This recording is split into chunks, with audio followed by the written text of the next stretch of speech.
permanência, que é algo, porque colocar as mulheres no mercado é uma coisa, mas fazer com que essas mulheres permaneçam, se sintam seguras e felizes trabalhando nesse mercado é outra, e a gente tem como intenção, uma das intenções da comunidade isso também. O que a gente tem feito até agora, esses dados aqui são de fevereiro de 2021, a gente tem até que atualizar, mas a gente já fez mais de 20 eventos e são mais de 580 mulheres atingidas por esses eventos que a gente já promoveu.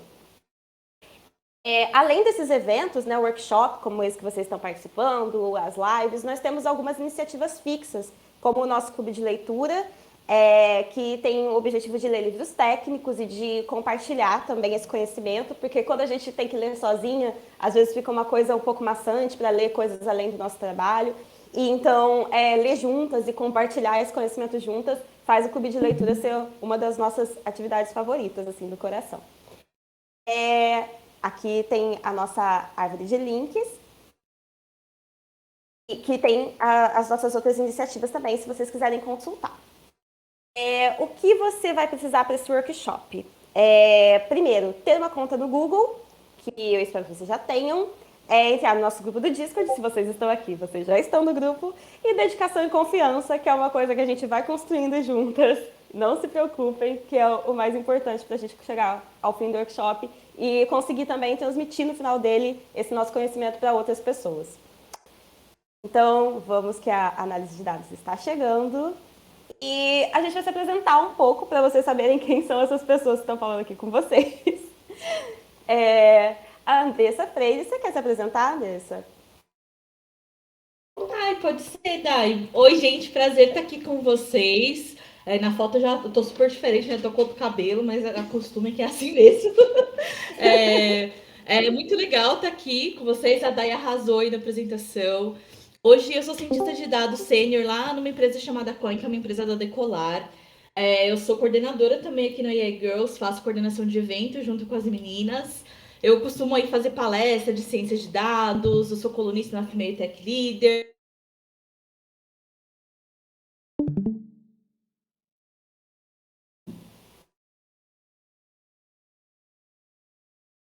Gente, eu me silenciei, socorro.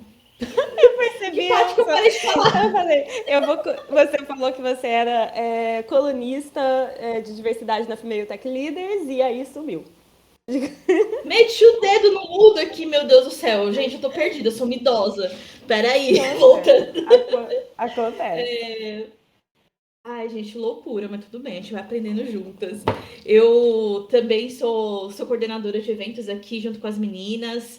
Eu gosto muito dessa comunidade e tudo que a Dai falou é super importante, porque a gente tem que se apoiar, principalmente nesse mercado de tecnologia em que as mulheres ainda sofrem demais. Então, a gente está aqui exatamente para isso, para poder ajudar vocês a ingressarem nesse mercado, a ver mais mulheres como a gente aqui dentro. Isso pra gente é o que gera felicidade, sabe? Então, contem com a gente para o que vocês precisarem. A gente espera muito que vocês gostem de hoje e de amanhã. Perfeito. Eu vou apresentar também as monitoras, que no caso uma delas sou eu. Então já vou me apresentar. Eu sou a Daiane Cardoso, eu tenho 30 anos, trabalho com tecnologia há menos de um ano. Eu trabalhei 7 anos com produção editorial e fiz uma migração diária a partir do... Fiz um novo vestibular e comecei a estudar estatística. Então hoje eu sou uma graduanda de estatística, que ainda não terminou, mas trabalho hoje com qualidade de software e gosto muito de trabalhar em iniciativas como essa, porque dá aquela vontade de ir para frente e entender que tem outras pessoas também que estão nesse processo de mudança de trabalho, de transição de carreira, como foi o meu caso. E eu sou muito empolgada com a área de tecnologia, sou muito empolgada com inteligência artificial e acho que a gente precisa fazer parte desse futuro que também é presente já e que quanto mais a gente incluir pessoas diversas, esse futuro vai ser melhor do que o que a gente tem hoje. Então, podem contar comigo também, sou aqui uma das monitoras de vocês. E a outra é a nossa querida Ana Beatriz, que também pode se apresentar, Bia?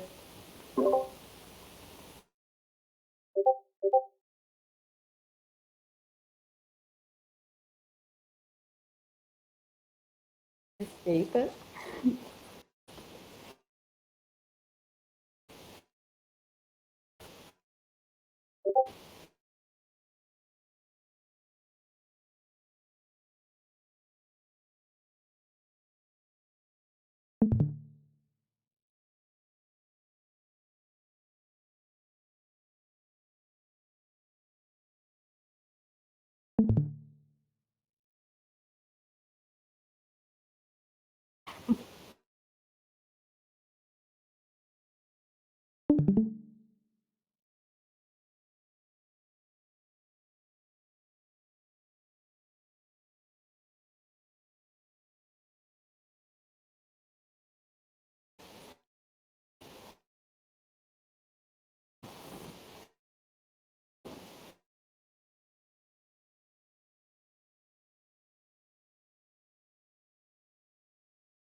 Maravilhosa. Obrigada, Bia.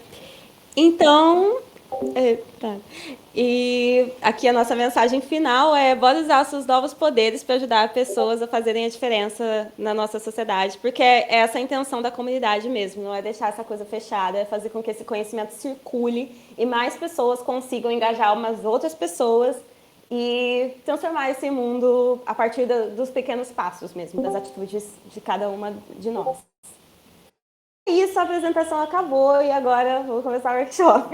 Deixa eu parar de compartilhar a tela aqui. Bora lá, gente. Espero Agora que vamos ver vocês se eu estejam apanho para sentindo compartilhar bem. telas. Socorro. Show. Então vamos lá. Bom, gente, vamos começar então nosso workshop de análise de dados. De novo, é um prazer estar aqui com vocês. Estou muito feliz de estar aqui hoje. Opa, gente, estou ouvindo retorninho. Alguém pode se mutar? Acho que é tudo aí. Acho que é a Edna, gente, o microfone deve estar aberto. Edna, eu só vou te silenciar aqui, eu não sei se você tá ouvindo a gente. Tá bem, tá bem. Ah, tá bom. Eu Obrigada, gente. silenciei eu Desculpa. mesma, achando que eu tava silenciando você. Olha que ótimo, eu não sei fazer isso. Mas enfim. Ai, gente, eu peço até Obrigada. desculpa por Pode pedir isso, é porque eu continuar. fico ouvindo a minha voz, aí eu fico toda confusa. Bom, mas vamos lá, meninas. Vamos começar então o nosso workshop de análise de dados. É um prazer de novo estar aqui com vocês, de coração. Eu gosto muito dessa comunidade. E como as meninas falaram, a gente espera que vocês também se apaixonem por essa área. É muito legal ver cada vez mais mulheres interessadas em entrar para essa área tão maravilhosa que é a área de dados. E é muito importante que a gente comece a ocupar esses espaços que até hoje são dominados por homens, né? A gente pode ocupar o espaço que a gente quiser. E acho que isso que é importante, essa é a grande mensagem que fica aqui. E a gente está aqui para se ajudar, sabe? A gente está aqui para isso, então contem muito com a gente, tá bom? A gente vai fazer o que a gente puder para poder ajudar vocês. Olha, aí explicando um pouquinho o conceito aí do workshop para vocês, a gente vai falar um pouquinho sobre conceitos gerais de análise de dados, né, gente? Como a Bia falou para vocês, a área de dados é uma área gigante, né? Então não tem como a gente passar por todos os tópicos, senão a gente ia ficar 3 meses aqui falando direto e ainda assim não ia terminar. Então a gente vai falar um pouquinho, né, de um pedacinho aí da introdução para análise de dados para vocês. A gente espera que isso possa ajudar vocês ao longo do caminho, tá bom? Qualquer dúvida, gente, as meninas estão aí disponíveis para vocês. Eu também estou por aqui, então vocês podem me interromper, podem abrir o microfone, perguntar, que aí eu paro, tento explicar e as meninas também dão suporte, tá bom? No final do workshop, a gente vai ter um quiz bem rapidinho para vocês responderem. Fiquem tranquilas, podem responder no anônimo, tá bom? A gente não quer expor ninguém. A gente só quer saber se vocês absorveram o conteúdo ou não. É um quiz de múltipla escolha, bem tranquilinho de se fazer. A gente vai passar o link para vocês aí no final.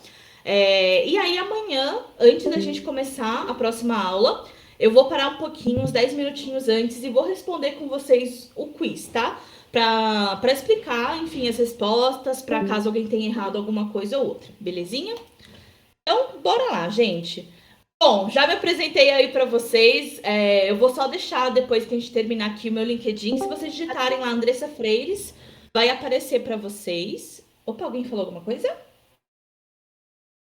Não? Acho que não. Qualquer coisa vocês me interrompem, tá, gente? Bom, vou deixar meu LinkedIn lá para vocês, mas acho que se vocês digitarem Andressa Freires, ele vai aparecer.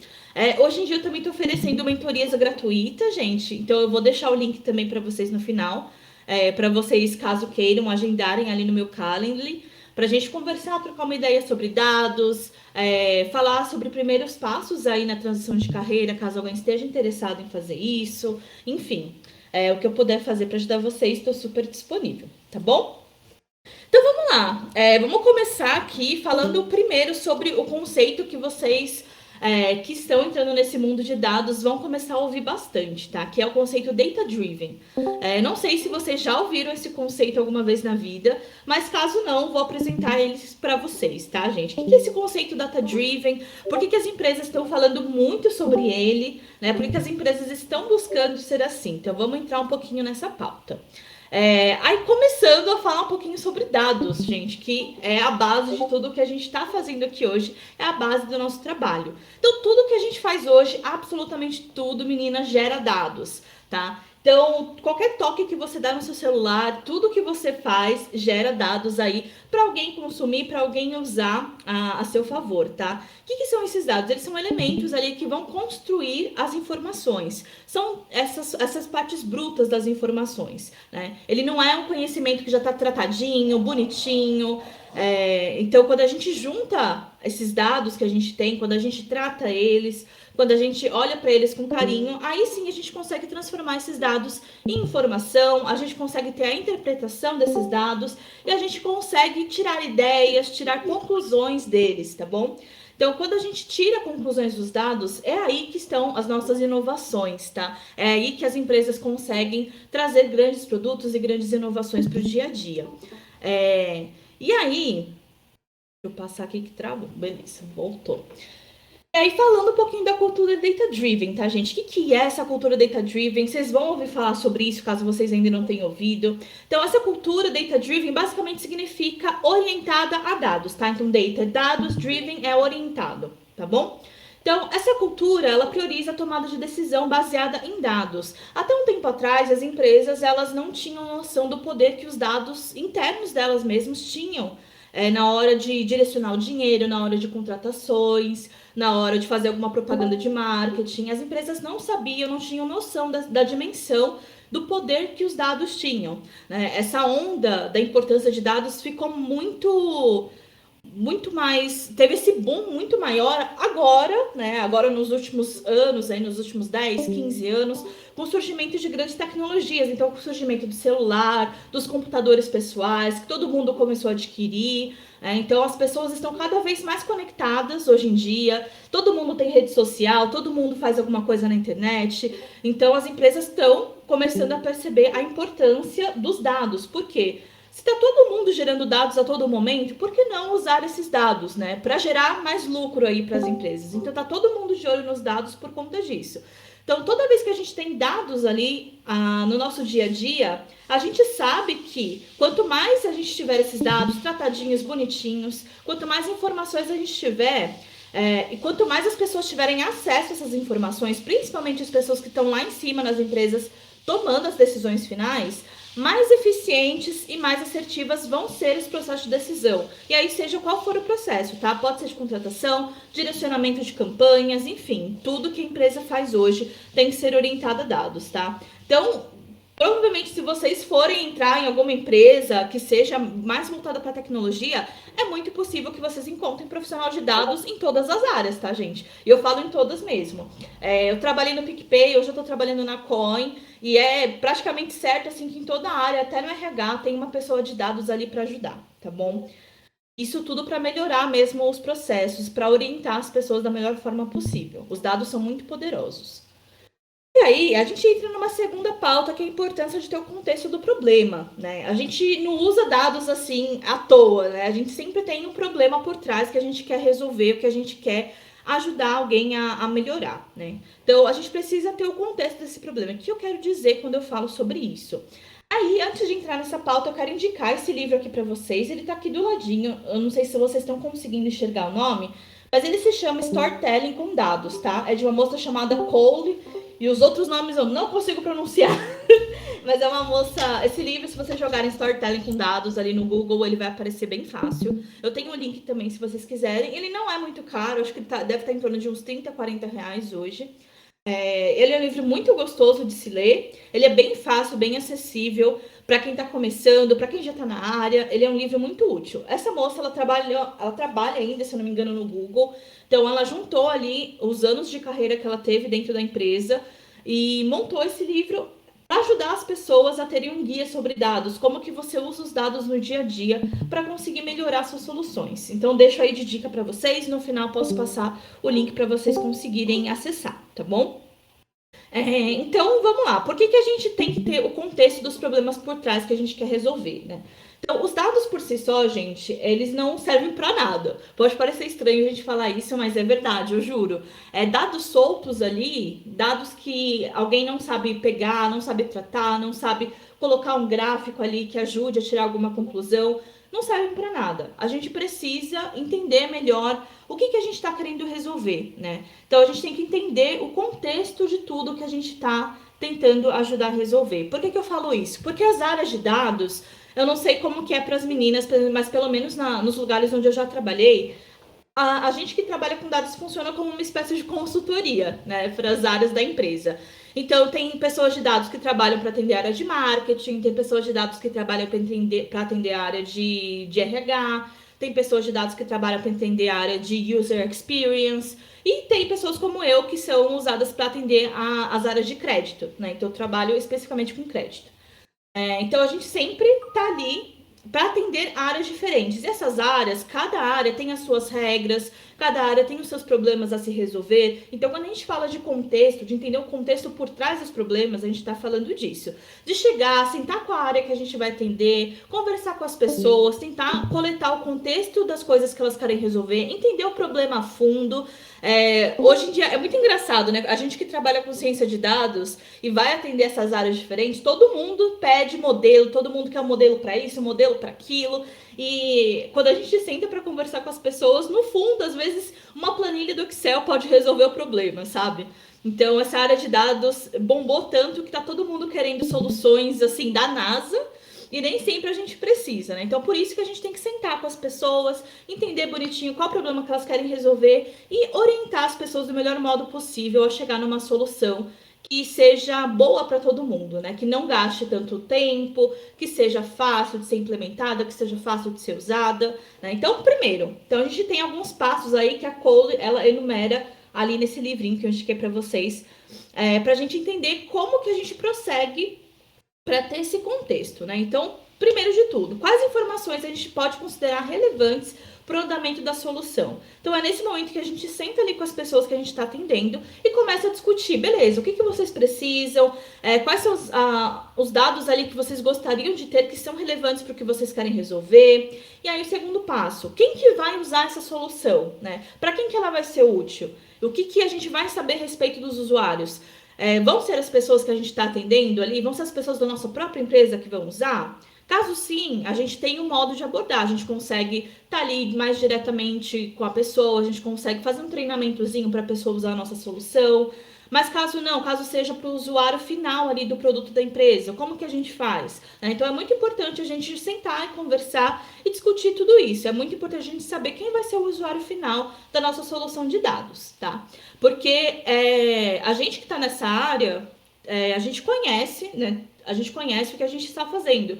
Mas para pessoas que estão em outras áreas ou para os usuários finais do produto da empresa, geralmente as pessoas não entendem estatística, não entendem muito de matemática, não entendem o que a gente usa por trás dessas soluções. Então, é também nossa obrigação, enquanto profissionais de dados, explicar para as pessoas do modo mais fácil, mais tranquilo possível, o que a gente quer dizer com aquela solução, por que a gente fez dessa forma, o que aquilo vai fazer, como que aquilo vai ajudar. Então, também está no nosso papel conseguir desmistificar essa parte para as pessoas, tá bom? E aí, terceiro passo, quais dados vão reforçar o que você quer passar, né? A pessoa que vai estar ali tomando a decisão e o usuário final, eles conhecem esses dados? Caso não, a gente precisa também passar isso com eles, apresentar esses dados para eles, mostrar tudo que vai estar embasando a nossa solução, tá?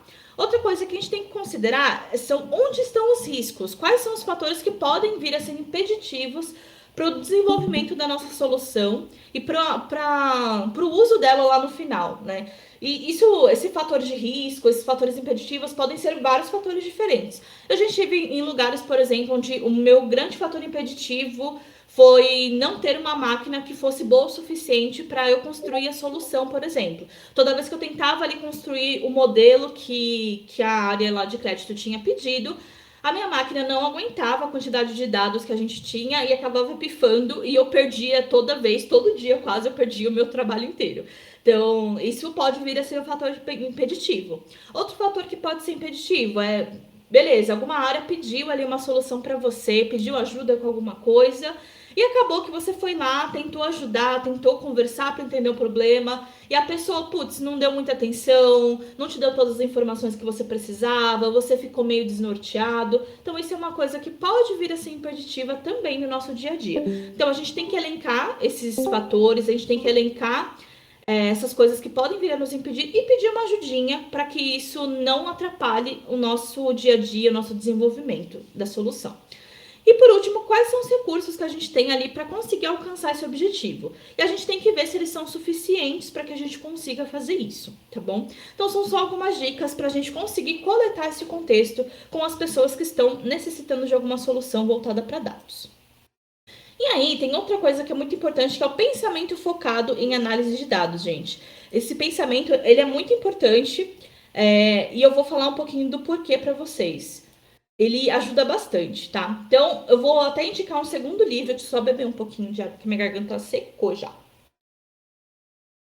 Ah, e outra coisa que eu esqueci de falar, gente, tem muito bicho em casa, então se vocês ouvirem barulhos, virem vultos, são meus bichos, tá? Não é nada demais, não. Eu tenho 2 patinhos que estão aqui atrás de mim, então se vocês ouviram uns piadinhos, vocês me avisam, tá? São 2 patinhos bebês e eles ficam piando o dia inteiro, correndo pela casa. Mas, enfim. Por que a gente tem que pensar com foco em análise de dados? Vou deixar outra indicação aqui para vocês. Também tem esse link, se vocês quiserem, desse livro. Ele chama Thinking with Data, então, pensando com dados, tá? Ele mostra pra gente como tornar informação em conclusões, em insights, em ideias. E ele é de um moço chamado Max Schroen, tá? Então, depois eu passo o link para vocês também, porque esse livro é da O'Reilly e ele é mais carinho. Tudo que é da O'Reilly é muito caro, então eu passo o link aí para vocês conseguirem acessar, tá bom? Porque eu também não tenho dinheiro para comprar. Mas falando um pouquinho para vocês, para a gente entender, a gente precisa perguntar. Isso é uma coisa muito importante. Tudo que a gente está perguntando vão gerar respostas, essas respostas são dados para a gente, né? O que a gente faz com essas respostas? O que a gente faz com os nossos dados em si? Como eu disse para vocês antes, a gente não usa os dados soltos, sozinhos, por si só. Eles não significam nada dessa forma. A gente precisa organizar os nossos dados, transformar eles em informações e depois colocar essas informações ali em pauta e transformar essas informações em ideias de fato, tá? Então, a gente precisa fazer isso. E qual é a vantagem da gente começar a pensar com foco em dados? Isso eu falo não só a gente, quanto profissionais da área de dados ou que querem fazer transição para essa área, mas as empresas como um todo, as pessoas que estão no mercado de tecnologia, enfim. Todo mundo hoje em dia, porque todo mundo está sujeito a usar dados, todo mundo precisa disso. As empresas que antes não tinham profissionais de dados, vocês devem ver no LinkedIn hoje que está todo mundo louco atrás de pessoas que mexam com dados. Todo mundo quer cientista de dados, analista de dados. Então virou um movimento muito doido isso e tem um motivo para isso. Por quê? Qual que é o benefício que os dados trazem para a gente, né? Então, quando a gente está tomando as nossas decisões no dia a dia baseadas nos dados, o que a gente tem? A gente tem vários benefícios diferentes. Primeiro de tudo, redução de custos. O que eu quero dizer quando eu falo redução de custos? Aí eu vou dar um exemplo da minha área em particular. Hoje eu trabalho com ciência de dados voltada para a parte de crédito. Então eu faço modelos ali de score de crédito, tipo o score da Serasa, que ajudam a gente a definir para quem que a gente vai ceder nossos produtos de crédito, cartão, crédito pessoal, enfim, e para quem que a gente não vai ceder esses produtos, tá? Baseado nesse nosso score. Por que isso reduz custos, diminui retrabalho, dá eficiência, traz satisfação, traz mais valor de mercado? Por quê? Porque eu acho que algumas de vocês devem lembrar que alguns anos atrás a gente não tinha, tipo, um aplicativo do Nubank, né? Quando você entra no aplicativo do Nubank para pedir um cartão de crédito, você entra lá, coloca seu CPF, o seu nome, seu e-mail, e depois de menos de 1 minuto, 2 minutos, já sai a resposta para você. Olha, seu cartão de crédito foi aprovado ou seu cartão de crédito foi negado, né? Então a gente tem essa resposta hoje muito rápida. Por quê? Porque tem um modelo ali, tem uma solução de dados por trás, tá bom? Como isso era feito antes? Eu acho que algumas de vocês devem lembrar, caso não, isso até ainda acontece, acho que na Caixa, no Banco Caixa hoje, isso ainda acontece. Até um tempo atrás, toda essa decisão de se a pessoa vai receber, vai poder ou não receber um cartão de crédito, um crédito pessoal, toda essa decisão ela era feita por uma pessoa, né? Então, era uma pessoa que estava ali numa mesinha de um banco, você ia até o banco, pegava a sua senha, pegava a fila, sentava lá, conversava com a pessoa, explicava o seu problema, por que você precisava de um cartão de crédito, ou por que você precisava de um crédito pessoal, passava seus dados para a pessoa, então passava seu CPF, mostrava sua folha de pagamento, mostrava se você tinha alguma dívida ou não no mercado, enfim, a gente fornecia as informações, os nossos dados para esses atendentes de banco. E aí, o que eles faziam? Eles mandavam a gente para casa e falavam, olha, a gente vai analisar aqui o seu pedido e daqui a alguns dias o resultado sai para você, a gente te liga, você volta aqui, caso seja aprovado, vem assinar o contrato e aí sim a gente te libera o cartão ou o crédito pessoal. Então, olha só o trabalhão que a pessoa tinha, né? Então, os analistas que faziam isso nessa época, ainda fazem em alguns lugares, eles pegavam e trabalhavam nisso o dia inteiro. E não era uma ou duas ou três pessoas que faziam esse tipo de pedido. Eram várias, eram dezenas, centenas por dia. Né? Então, vocês imaginam a sobrecarga que a pessoa tinha na época, né? E também o custo de ter que pagar vários analistas para fazer isso, porque não dá para deixar uma pessoa só olhando dados de várias pessoas para tomar decisões, né? Tinham que ter vários analistas diferentes, então eles tinham retrabalho também. Por quê? Por que eles tinham esse retrabalho? Porque às vezes, imagina que, putz, você é uma pessoa, todo mundo que é uma pessoa está sujeito a ficar cansado. Então imagina que você tá lá, putz, você já fez análise de mais de 10 pessoas naquele dia, já olhou dado pra caramba, você tá cansado, e aí chegou na 11ª pessoa que você tá olhando, você começa a analisar ali, você já tá cansado com sono, e aí você olha uma coisa errada e toma uma decisão errada. E aí você liga pra pessoa e fala, olha, você não foi aprovado, não deu certo aqui pra você. A pessoa vem, reclama com você, fala que deveria ter sido aprovado sim, vem brigar, e aí você é obrigado a reanalisar todas as análises que você fez nos dados daquela pessoa, porque você é humano, você está sujeito a ficar cansado, né? Então isso é normal que aconteça, e aí acaba tendo retrabalho, né? Isso não é tão eficiente também, gente. Por quê? Porque você tá ali, você tem que analisar várias coisas, geralmente manualmente. Antes era feito manualmente. Tinha algum sistema de computador para ajudar, mas basicamente você tinha que digitar e cadastrar a pessoa ali no sistema de qualquer forma. Então era um trabalho manual de qualquer forma, né? A satisfação do cliente também muda muito com isso. Por quê? Porque antes demoravam dias para sair esse tipo de resposta para eles, né? Ele ficava lá na ansiedade, esperando para ver se ia ser aprovado, se não ia ser aprovado, se ele ia conseguir o cartão, se não ia. E agora a resposta sai na maioria dos bancos aí, sai em segundos. Então é uma evolução gigantesca que a gente teve em poucos anos. E toda empresa que está fazendo solução voltada a dados, está pensando com foco em dados, tem um valor de mercado gigantesco, tá? Eu dou o exemplo do Nubank porque o aplicativo deles é muito bom nesse sentido. O modelo deles, ali, a solução de dados deles responde muito rápido para as pessoas. E acho que a gente consegue ter a gente consegue ver isso refletido no valor de mercado deles hoje em dia. Então eles conseguiram um aporte bilionário, tá? Bilionário, acho que de 50 bilhões. Isso é muita coisa, né? Então o valor de mercado de uma empresa que é totalmente voltada a dados é gigantesco hoje em dia, tá? Então eu dei esse exemplo aí de crédito para vocês, porque eu acho que é o mais palpável, assim, a gente consegue ver bem a diferença de quando a gente não tinha tanta tecnologia voltada a dados para quando hoje em dia, né, a gente tem. Então é muito diferente, os custos ficaram bem menores, não tem tanto retrabalho, a eficiência é muito maior, né, então a resposta vem mais rápido, o cliente fica mais satisfeito e o valor de mercado da empresa cresce muito, tá bom? E aí, como que a gente usa os dados de fato, então, como ferramentas para negócio, gente? Quando a gente fala de negócios, aí entendam aquilo que eu falei para vocês antes. Quando a gente está trabalhando com dados numa empresa, a gente funciona como uma espécie de consultoria. Então, a gente vai atender ali algumas áreas em específico, tá? Então, quando a gente fala de negócio, a palavra negócio significa as regrinhas que aquela área que a gente está atendendo tem, tá bom? Então, são regrinhas que a gente precisa entender e a gente consegue usar os dados como ferramenta para conseguir lidar melhor com o negócio em si, com o qual a gente está tratando, tá? Então, esse negócio aí pode variar dependendo da área onde você esteja inserida, tá?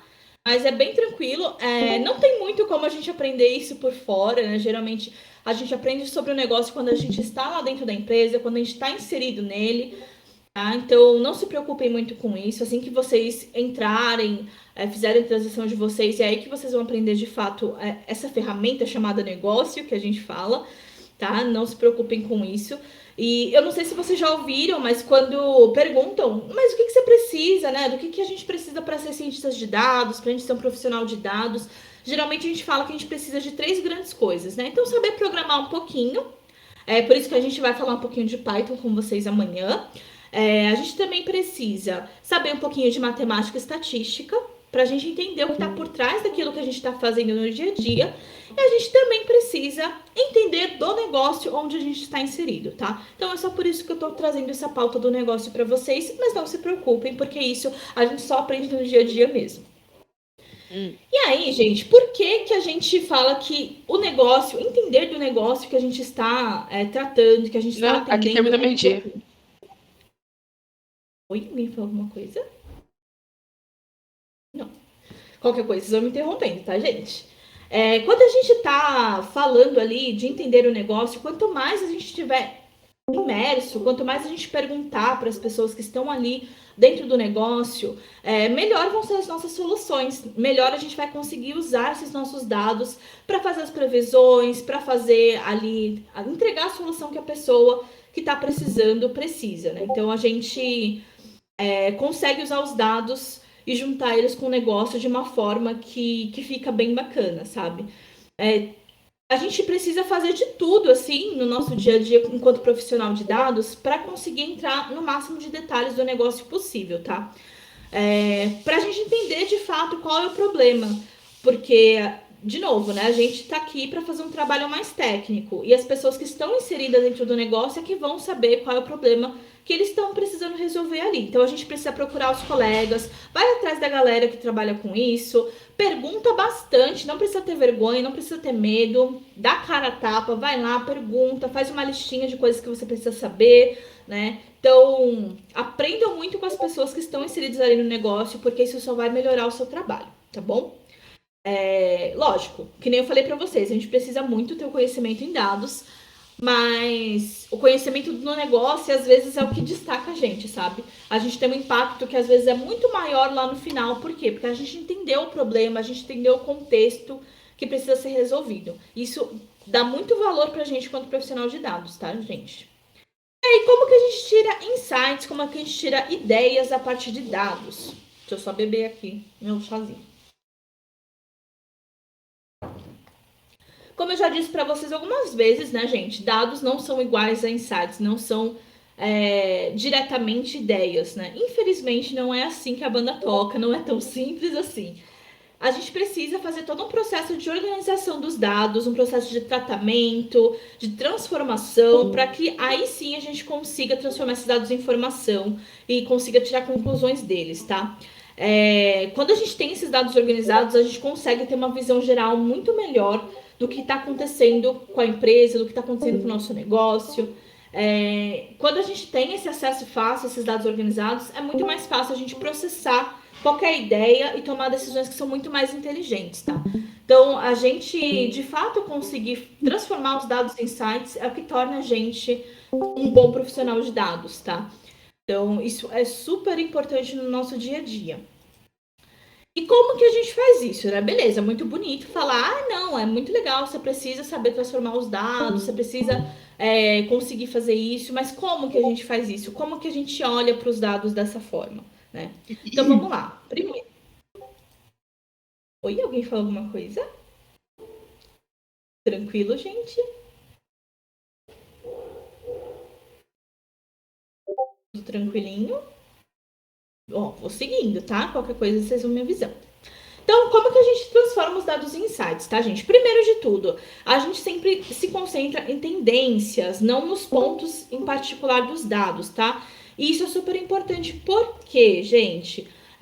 Porque não dá, dependendo do nosso dia a dia, da quantidade de dados com os quais a gente está lidando ali, a gente não consegue olhar dado por dado, linha por linha, né? Geralmente a gente tem ali.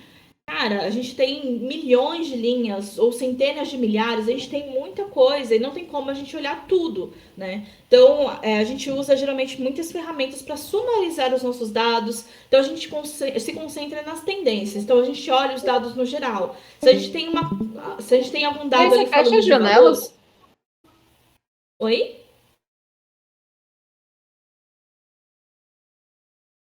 Alguém falou comigo, gente? Não, acho que foi sem querer mesmo. Ah, tranquilo, belezinha. Então, quando a gente está ali olhando para várias linhas de dados, a gente não consegue prestar atenção em todas, né? Então, o que a gente faz? A gente se concentra nas tendências. Então, a gente olha geralmente as médias, a gente olha as somas, a gente olha coisas assim que conseguem representar os nossos dados em linhas mais gerais, para a gente conseguir tirar conclusões, tá? Outra coisa que é muito importante, a gente comparar intervalos de tempo.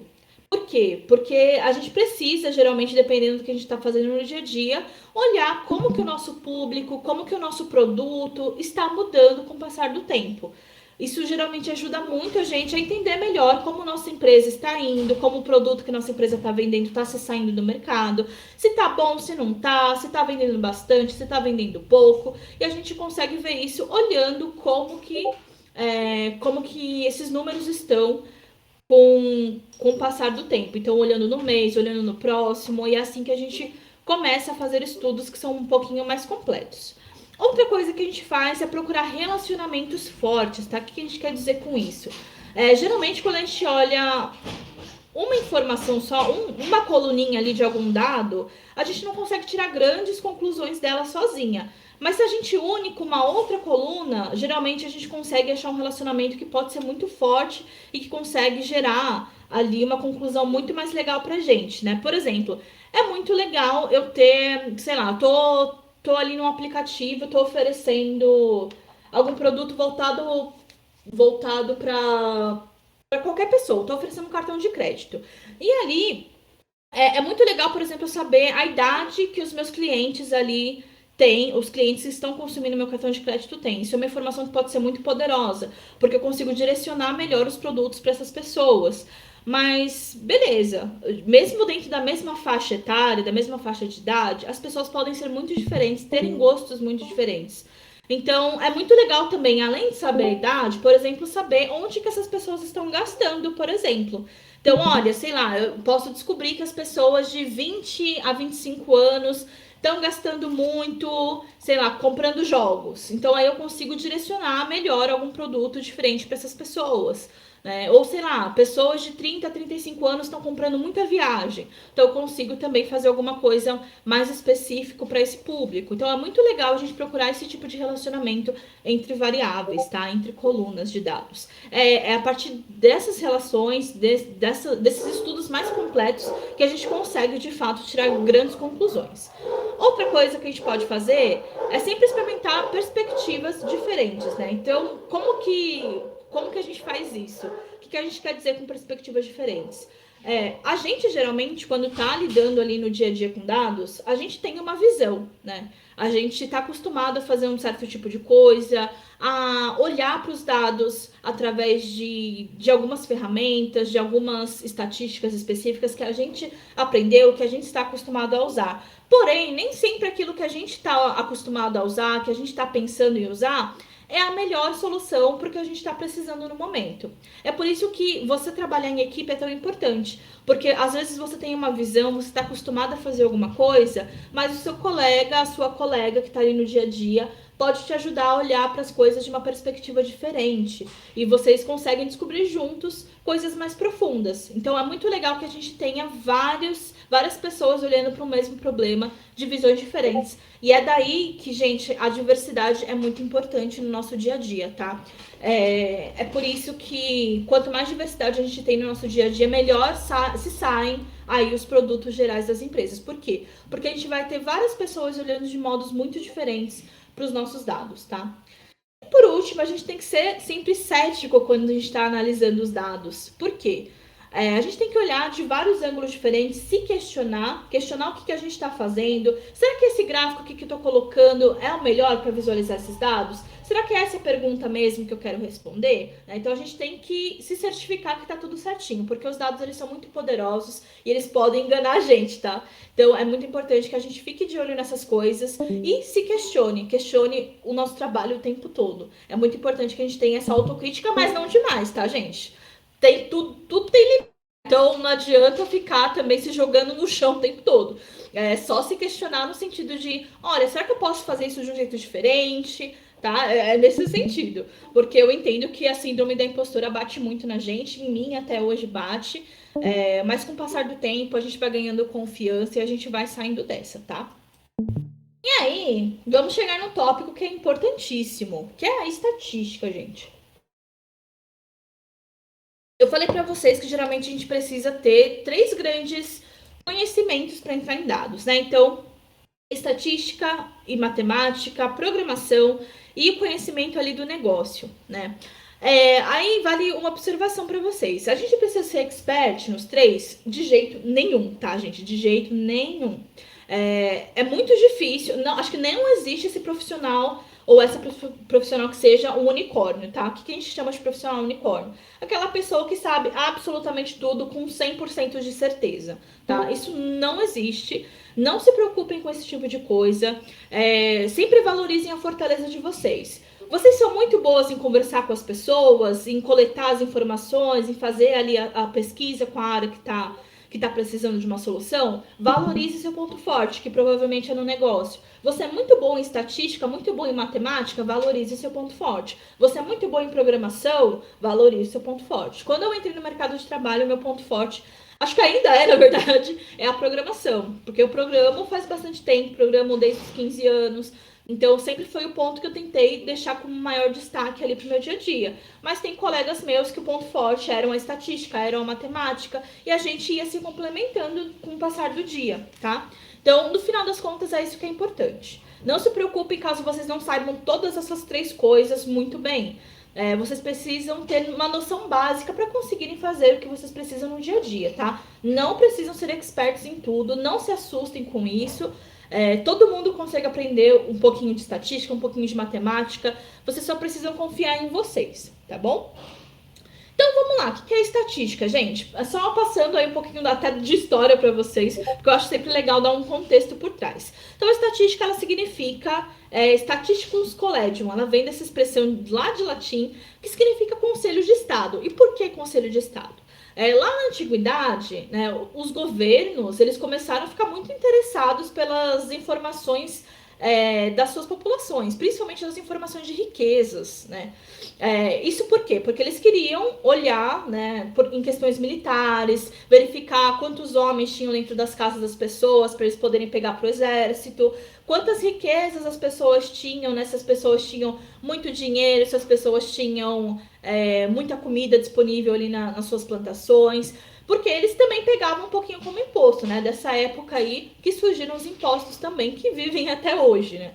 Então, essas civilizações, elas iam lá e pediam para as pessoas, né, do seu governo, para os seus conselhos, irem lá batendo de porta em porta para fazer uma coleta desses dados. Então, quanto você tem de dinheiro aí na sua casa? Você tem quantos homens aí dentro da sua casa que a gente pode usar para o exército? Eles iam lá e faziam esse levantamento, tá? Tudo pro interesse deles, claro. E isso é feito, inclusive, até hoje, né, gente? Até hoje a gente tem ali o IBGE, que faz o censo, que é importantíssimo pra gente. Eu vou falar um pouquinho do IBGE depois, mas é a mesma ideia. Eles batem de porta em porta pra entender como que as pessoas estão vivendo, pra saber quanto que as pessoas ganham, quantas pessoas têm na família, enfim, né? Então, isso vive até hoje, isso é muito importante pra gente entender o nosso país num contexto geral, né? Entender quais são os pontos de melhoria que a gente precisa no nosso governo. não é usado da melhor forma, mas enfim, né, os dados estão aí. Hoje em dia, a estatística ela é uma disciplina que é multidisciplinar, né? Ela é ligada com várias coisas diferentes. Por quê? Porque ela pode ser aplicada em tudo, gente. Todo mundo, todas as disciplinas que existem por aí usam a estatística, tá? Então, é muito difícil a gente achar uma área hoje que não tem estatística enfiada ali no meio. Às vezes a gente só não sabe, mas tá lá. Então, tem coisas relacionadas à agricultura, à farmácia, à educação. Gente, em todo lugar a estatística tá presente, tá bom? Então, por isso que a gente quer mostrar isso para vocês. É muito importante que a gente valorize a estatística. E o que é a estatística, né? Então, ela vai ser um campo aí de estudo para a gente que vai ajudar, né, a gente a coletar, produzir metodologias, na verdade, para coletar, organizar dados. Gente, peraí. O carro do ovo tá passando, peraí. Ovos graúdos. Aí voltando aqui. Então, a estatística ela é um campo que ajuda a gente a produzir uma metodologia para coletar os dados, organizar esses dados, fazer uma descrição, uma análise, trazer interpretação para esses dados e ajudar a gente a tomar decisões que sejam as melhores possíveis, tá? Então, a estatística está aí para ajudar a gente nisso. Então, no dia a dia de dados, a gente usa estatística o tempo todo, tá?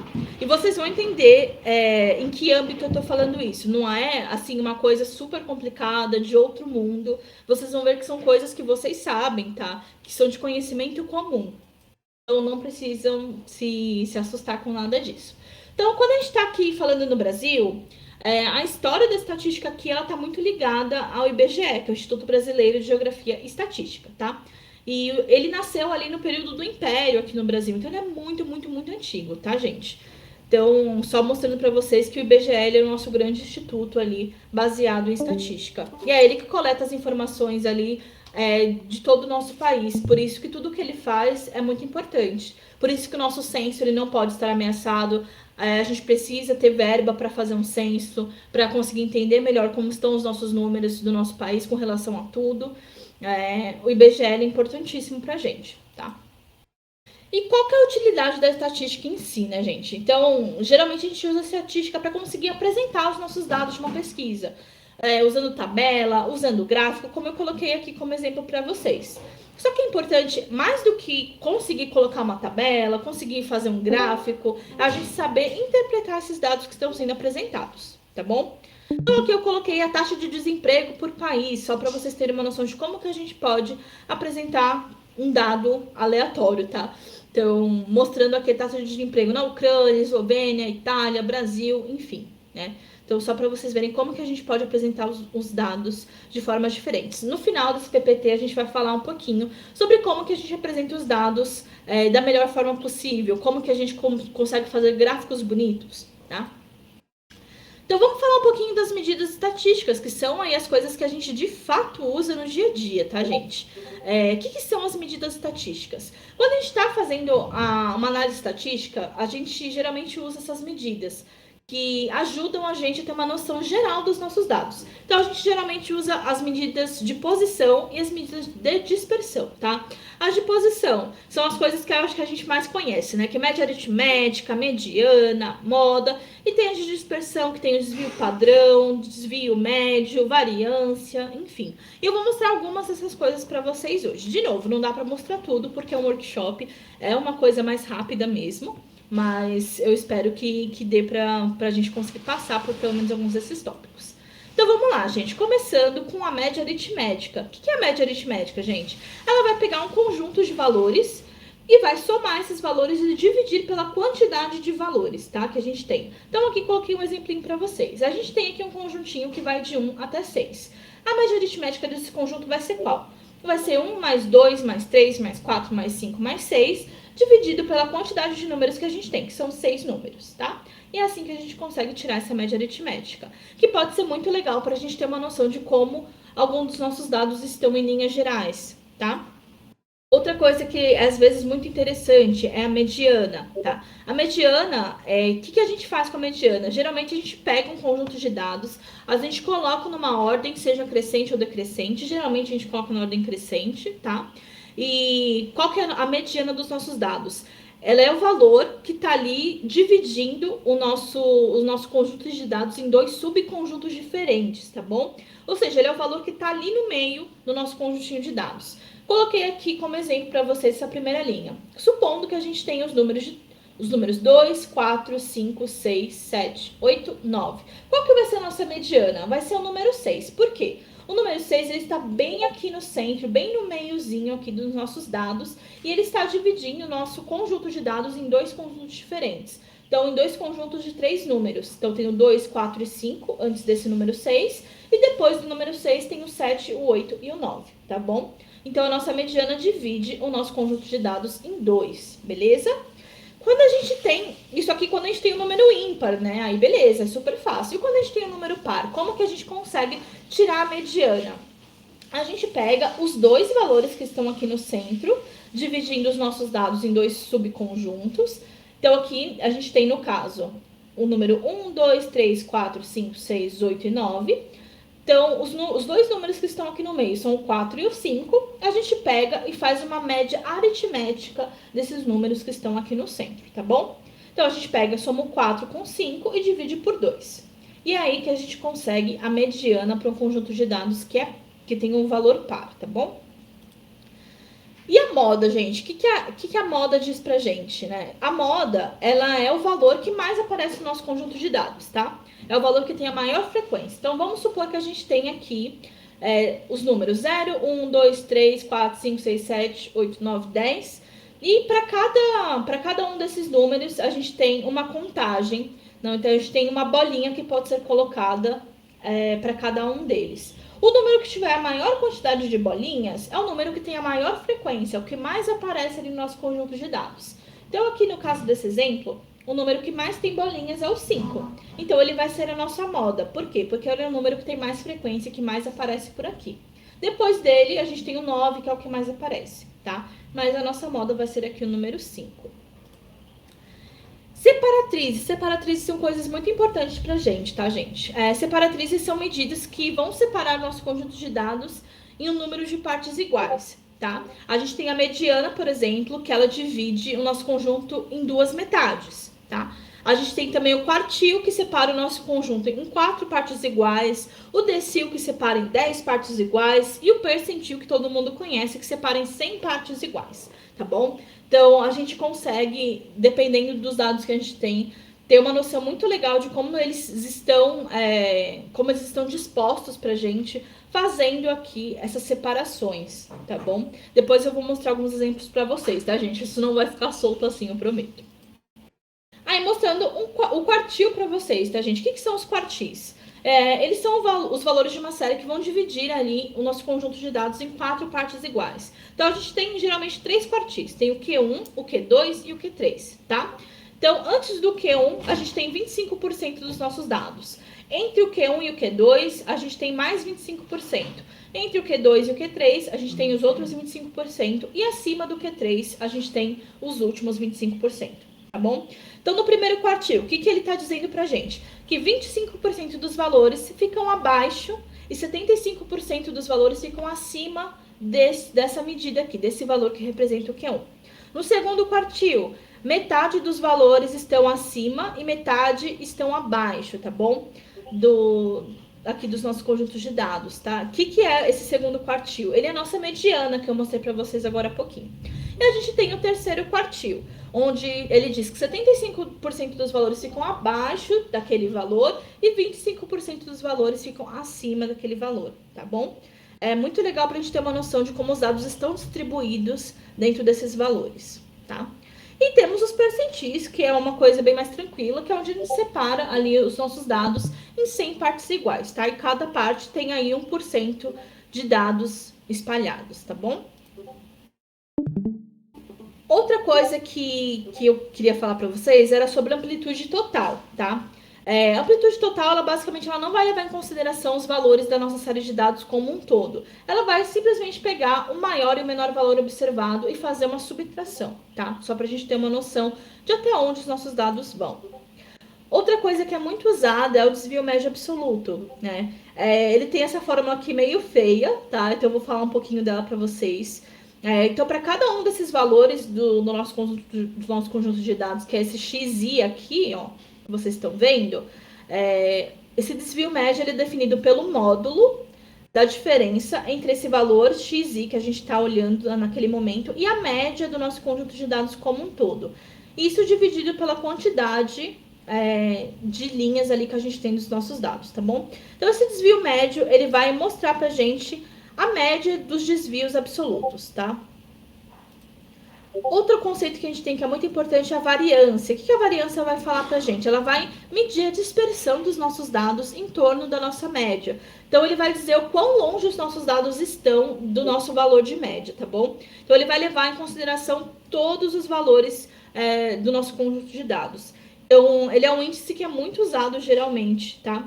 Então, ele é representado por esse S ao quadrado, tem essa formulazinha aqui, tá bom? E ele é definido como sendo a média dos quadrados dos desvios com relação à média aritmética. Quando a gente fala desvio com relação à média aritmética, é sempre um número, um ponto do nosso dado que é representado por esse XI, menos a nossa média, tá bom?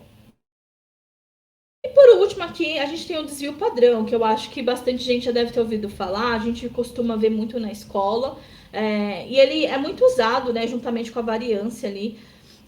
Ele é uma medida de dispersão que é uma das mais empregadas, porque ele leva em consideração também todos os valores ali do nosso conjunto de dados, que é diferente da amplitude que eu mostrei para vocês, por exemplo, que só leva em consideração o maior e o menor valor. Então, o desvio padrão, ele basicamente a raiz quadrada da nossa variância, tá? O desvio padrão e a variância são muito legais para a gente entender como estão ali os nossos conjuntos de dados com relação à nossa média. Eles geralmente são usados até como medidas de erro, tá? Para a gente saber até onde os nossos valores podem variar. E aí, eu queria contar um pouco da história da análise de dados para vocês, gente. Eu acho bem legal a história, eu acho muito importante a gente conhecer um pouquinho, porque tem um item muito legal nisso, que é a participação de uma mulher maravilhosa, tá? Então, vamos lá. Vocês estão vendo? Oi! Imagina!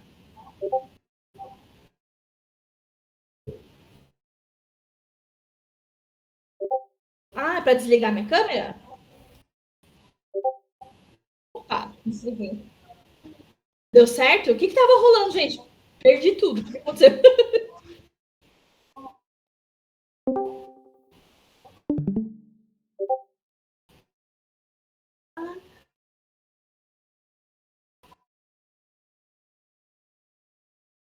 Gente, que loucura, eu não sabia. Desculpa.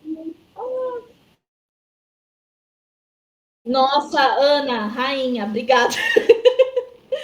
Gente, se vocês quiserem que eu volte a algum ponto, tá? Vocês fiquem super à vontade, me avisem, tá bom? Ah, belezinha então. Aí, meninas, se tiverem qualquer dúvida, assim, podem ir falando, mas eu acho que as partes elas estão bem separadinhas, acho que não vai atrapalhar muito, não. Tomara, mas qualquer coisa podem ir me falando, tá bom? Tá todo mundo agora conseguindo entrar, conseguindo ouvir? Tudo certinho? Ai, beleza, que bom. Fechado. Belezinha, pode me interromper sem problema, tá bom? Então vamos lá, gente. Vou partir agora, então, só vou voltar esse slide aqui para falar um pouquinho sobre a história da análise de dados, né? Porque eu acho muito bacana, já que tem um pedacinho de uma mulher que fez parte dessa história maravilhosa. Então, eu vou contar um pouquinho sobre isso para vocês. Vocês estão vendo esse diagrama aqui, né? Ele é um diagrama que eu acho muito bonito. Ele é um diagrama de causas de mortalidade dentro do exército, tá? Então, o que ele tá mostrando pra gente? Esse gráfico, gente, ele foi feito em 1856, tá? Então, ele é muito, mas muito, muito, muito antigo. E por que eu tô mostrando ele pra vocês? Porque ele foi um gráfico criado por uma mulher, uma enfermeira, que queria levantar um ponto de atenção ali dentro do exército. Ela era uma enfermeira que atendia ali os militares que estavam voltando da guerra, né? E ela começou a perceber que a galera estava achando que os militares estavam morrendo muito por conta das feridas ali que eles recebiam em batalha. Então a galera lá, os comandantes e tudo mais, eles achavam que os caras estavam morrendo simplesmente por conta das feridas, né? Mas essa enfermeira começou a perceber ali dentro que, na verdade, não era por isso que eles estavam morrendo. Geralmente, os oficiais que ficavam ali com as feridas, se eles recebessem um tratamento bom, eles conseguiam se recuperar. Qual era o grande problema? Eles não estavam recebendo remédios, né? As enfermeiras não tinham ali o orçamento para comprar antibióticos, para tratar infecções, elas não tinham orçamento para fazer essas coisas. E elas pediam ali para os generais não forneciam. Eles basicamente falavam, não, a gente não precisa comprar isso, por quê? Porque os soldados eles estão morrendo porque eles estão muito mal, porque eles foram muito feridos e não tem como salvar. Eles achavam que eles iam gastar dinheiro à toa, comprando ali remédios, né? Eles achavam que não deveria ser o foco, que o foco deveria ser pegar mais militares, colocar na guerra, comprar mais armas, enfim, né? Tinham toda essa mentalidade bem distorcida da realidade. E aí, para ela conseguir mostrar para eles, olha, isso não é verdade, ela criou esse diagrama aqui que foi muito inovador na época, tá, gente? Lembrando, 1856. Faz muito tempo isso, muito tempo. Então, o que ela tá mostrando aqui nesse diagrama, tá? Ele pegou aqui, ela fez um diagrama de um ano, tá? Entre abril de 1855 até março de 1856. Então, ela juntou muito dado sobre isso. Aqui, as áreas em azul são as áreas que mostram as mortes por infecção, tá? As áreas em vermelho são as mortes que de fato são por ferimentos muito graves e que realmente não tinham salvação. E as áreas em preto são áreas que mostram aí mortes por outras doenças, tá? Então aqui, com esse gráfico, ela conseguiu provar para o pessoal ali do exército que, olha, a galera não tá morrendo por conta das feridas, né? Tem gente morrendo por conta disso? Sim, mas a maioria dos moços aqui estão morrendo por falta de tratamento, por falta de antibiótico. Então ela conseguiu, a partir desse gráfico, mostrar para eles que precisavam de verba para comprar remédio. Isso foi revolucionário, isso saiu ali, ela produziu um artigo sobre, e esse gráfico, até então, ninguém conhecia dessa forma, ela inovou mesmo. Então, todo mundo costuma falar aí que ela foi a mulher que começou a análise de dados. E eu acho isso muito legal mesmo. Por isso eu queria trazer aqui essa história para vocês, porque veio de uma mulher, de uma enfermeira que estava ali só tentando melhorar o seu trabalho, só tentando fazer seu trabalho da melhor forma, e ela usou os dados para isso, numa época em que a gente não tinha absolutamente nada de tecnologia, né? Então isso é muito legal. E outra coisa, gente, que eu acho que eu comentei com vocês lá no começo, né? Os dados, eles têm um poder muito grande de enganar. Quando vocês olham para um gráfico desse, o que ele parece? Né? Tá falando ali do Iraque, né? A ferramenta sanguinária do Iraque é o título do gráfico. E quando a gente olha para ele tá com essa cor vermelha, né? Parece uma parede com sangue derramando, uma coisa bem dramática, né?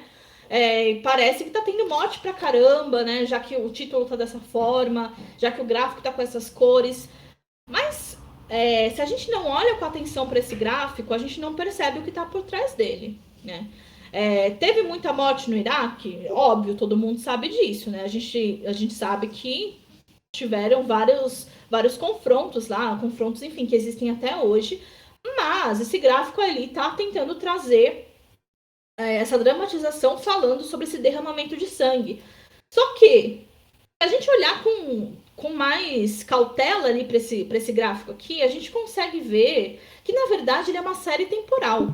Então, se vocês... Eu não sei... Deixa eu colocar um apontador aqui para ficar mais fácil. Se vocês olharem para cá, ó, tá vendo? Para essa parte de cima aqui, vocês vão ver que cada parte aqui é um ano diferente. Então, aqui 2003, 2004, 2005, 2006 e vai até, acho que 2008 ou 2009, tá? Não sei. Nem eu tô conseguindo enxergar. Mas, enfim, é um gráfico que vai contando de ano em ano, tá bom? E com isso em mente, o que ele tá mostrando pra gente? Olha, teve uma subida aqui de mortes, né? Teve um pico de mortes aqui entre 2006 e 2007. A gente teve aqui um pico gigantesco de mortes. Porém, depois disso, ele voltou a cair, tá? Então, a gente não tem mais esse tanto de morte após essa época aqui, de 2006, 2007, né? E esse gráfico, ele acaba sendo muito tendencioso, tá? Por quê? Porque ele tá mostrando de um jeito que pode enganar algumas pessoas que não olham com atenção. Outro jeito de até mostrar isso para vocês, aqui eu até mostrei esse gráfico virado ao contrário, né? Que é o jeito certo de visualizar uma série temporal, gente. Ali tá completamente errado o título, completamente errado o esquema de cores, tá muito tendencioso. Então, o certo seria colocar aqui: as mortes estão declinando no Iraque, porque é o que o gráfico está mostrando pra gente, né? Não é aquilo, não é aquele derramamento de sangue, tá? Isso também fica muito claro, o poder que os dados têm de enganar a gente quando a gente fala de coisas como propagandas políticas, né? Então, muitos políticos, isso em todo lugar do mundo, tá, gente? Não é uma coisa específica no Brasil, pelo contrário, todo lugar do mundo faz isso. É tipo, sei lá, tem algum político aí que tá com 30% das intenções de voto e um outro político tá com 28% das intenções de voto. Então, se a gente for ver, tem só 2% de diferença. Só que quando os caras vão desenhar o gráfico da diferença de votos, de intenção de votos, eles geralmente fazem: olha, eu estou aqui em cima com 30% das intenções de votos. E aí eles colocam o outro aqui embaixo, com uma barrinha super pequenininha, para enganar as pessoas que estão vendo aquele gráfico, para influenciar as pessoas que não têm conhecimento estatístico, matemático, não têm esse discernimento. E não sabem que no fundo, só tem um 2% de diferença ali. As pessoas vão olhar para o tamanho do gráfico e achar que ele já reflete a realidade. E assim é que muitos políticos conseguem se eleger, tá, gente? Isso é verdade, isso faz diferença sim na hora que as pessoas estão votando, tá? Então é um jeito desonesto de usar dados para influenciar pessoas. E aí, trazendo até um pouquinho de Data Analytics para vocês. Vocês também devem ouvir bastante esse termo, tá, gente? O que esse termo significa pra gente? Que é basicamente essa análise de dados, né? Então, geralmente vocês vão ver vagas sempre com esse nome aqui, tá? Data Analytics, é sempre assim, a galera sempre coloca em inglês os termos. Mas o que significa, no fundo, análise de dados, gente? É basicamente esse processo que eu expliquei para vocês ao longo do slide, de pegar um conjuntinho de dados, de examinar esses dados, de tratar eles bonitinhos, colocar um gráfico para ver eles da melhor forma possível e aí sim tirar conclusões a partir deles. Então, essa análise de dados é todo esse processo, tá bom? E as técnicas que a gente tem da análise de dados vão permitir com que a gente consiga aí obter padrões, obter informações desses dados que antes eram brutos, tá? E a gente usa, como eu falei, as técnicas de estatística, técnicas básicas de estatística e visualização de dados, tá? Então, vou mostrar um pouquinho para vocês mais sobre isso. Recontextualizando aquilo que eu falei para vocês lá no começo. Hoje em dia, qualquer toque que a gente dá no celular gera uma informação diferente. Acho que um grande exemplo disso é, sei lá, imagina que vocês estão ali pesquisando, vocês estão ali perto do celular falando: nossa, eu tava precisando tanto de um tênis, meu tênis tá rasgado, né, tô precisando muito. Aí você começa a ver coisas relacionadas, entrar em sites diferentes para olhar preços de tênis. Aí beleza, passou aí umas horinhas e você esqueceu disso. E aí você vai lá, entra no Instagram, entra no Facebook, e na hora que você abre os dois, aparecem propagandas de tênis para você. Né? A gente acha isso muito bizarro, a gente fica: nossa, será que meu celular tá me ouvindo? Será que tem alguém olhando meus dados no Google, olhando o que eu tô procurando? Sim, tem. Tem sim, gente. Geralmente, quando a gente tá, entrando nas redes sociais, tem aqueles termos ali que a gente tem que aceitar pra gente se inscrever nos sites. E a gente meio que tá concordando em passar esses dados para outras pessoas, tá? Então é por isso que esse tipo de coisa acontece. Então tem pessoas ali usando os nossos dados para oferecer coisas pra gente. Isso tá ficando cada vez mais comum, vocês já devem ter notado isso. Então eu tô ali no celular fazendo várias pesquisas, né? Tô ali pesquisando coisas relacionadas a esportes, eu tô pesquisando coisas relacionadas a estudo. Então o que o meu celular, o que o Google, o que o Facebook, o que o Instagram vão começar a mostrar para mim? Se eu estou pesquisando coisas voltadas a golfe, por exemplo, esse monstro aqui, vamos supor que ele está pesquisando coisas voltadas a golfe, o que vai aparecer para ele? Vão começar a sugerir coisas voltadas para golfe em todo lugar que ele entrar, em todo aplicativo que ele entrar. E essa menina aqui, supondo que ela está pesquisando coisas voltadas a basquete, vão começar a oferecer produtos voltados a basquete onde ela entrar. Né? Então, os dados, eles são poderosos nesse nível hoje em dia. Eles têm um nível de influência na nossa vida que muitas vezes a gente nem sabe, tá? Então, é muito louco pensar que Cara, alguns anos atrás nem celular existia e hoje em dia ele tomou conta da nossa vida por inteiro, né? Tudo que a gente está fazendo ali tá gerando dado para alguém utilizar, tá gerando dado para alguma empresa ter lucro em cima das nossas pesquisas, das nossas coisas. Né? É bizarro pensar nisso, mas é como o mundo está funcionando, né? E aí eu queria apresentar alguns conceitos finais de estatística para vocês. O primeiro deles é a população, né? O que é a população? Por que eu estou falando desses conceitos? Porque são coisas que a gente ouve muito no dia a dia, tá? E vão ajudar muita gente nesses estudos, nessas análises de dados que a gente pode vir a fazer. Então, falando um pouquinho da população, o que é população? Né? Geralmente, quando a gente está fazendo estudos, a gente ouve população para lá, população para cá. O que é? População, basicamente, é o universo que a gente quer estudar, tá? Então, vamos supor que a gente está tentando estudar ali o conjunto de eleitores brasileiros, né? Ou pessoas com alguma doença em específico. Sei lá, eu quero estudar as pessoas com diabetes. Quem que vai ser a minha população? Vão ser todas as pessoas do Brasil que têm diabetes.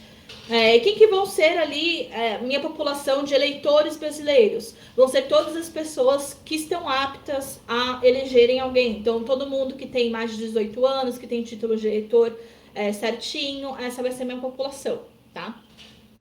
Por que eu estou introduzindo esse conceito? Porque eu quero introduzir um conceito que é ainda mais importante, que é o conceito de amostra, tá?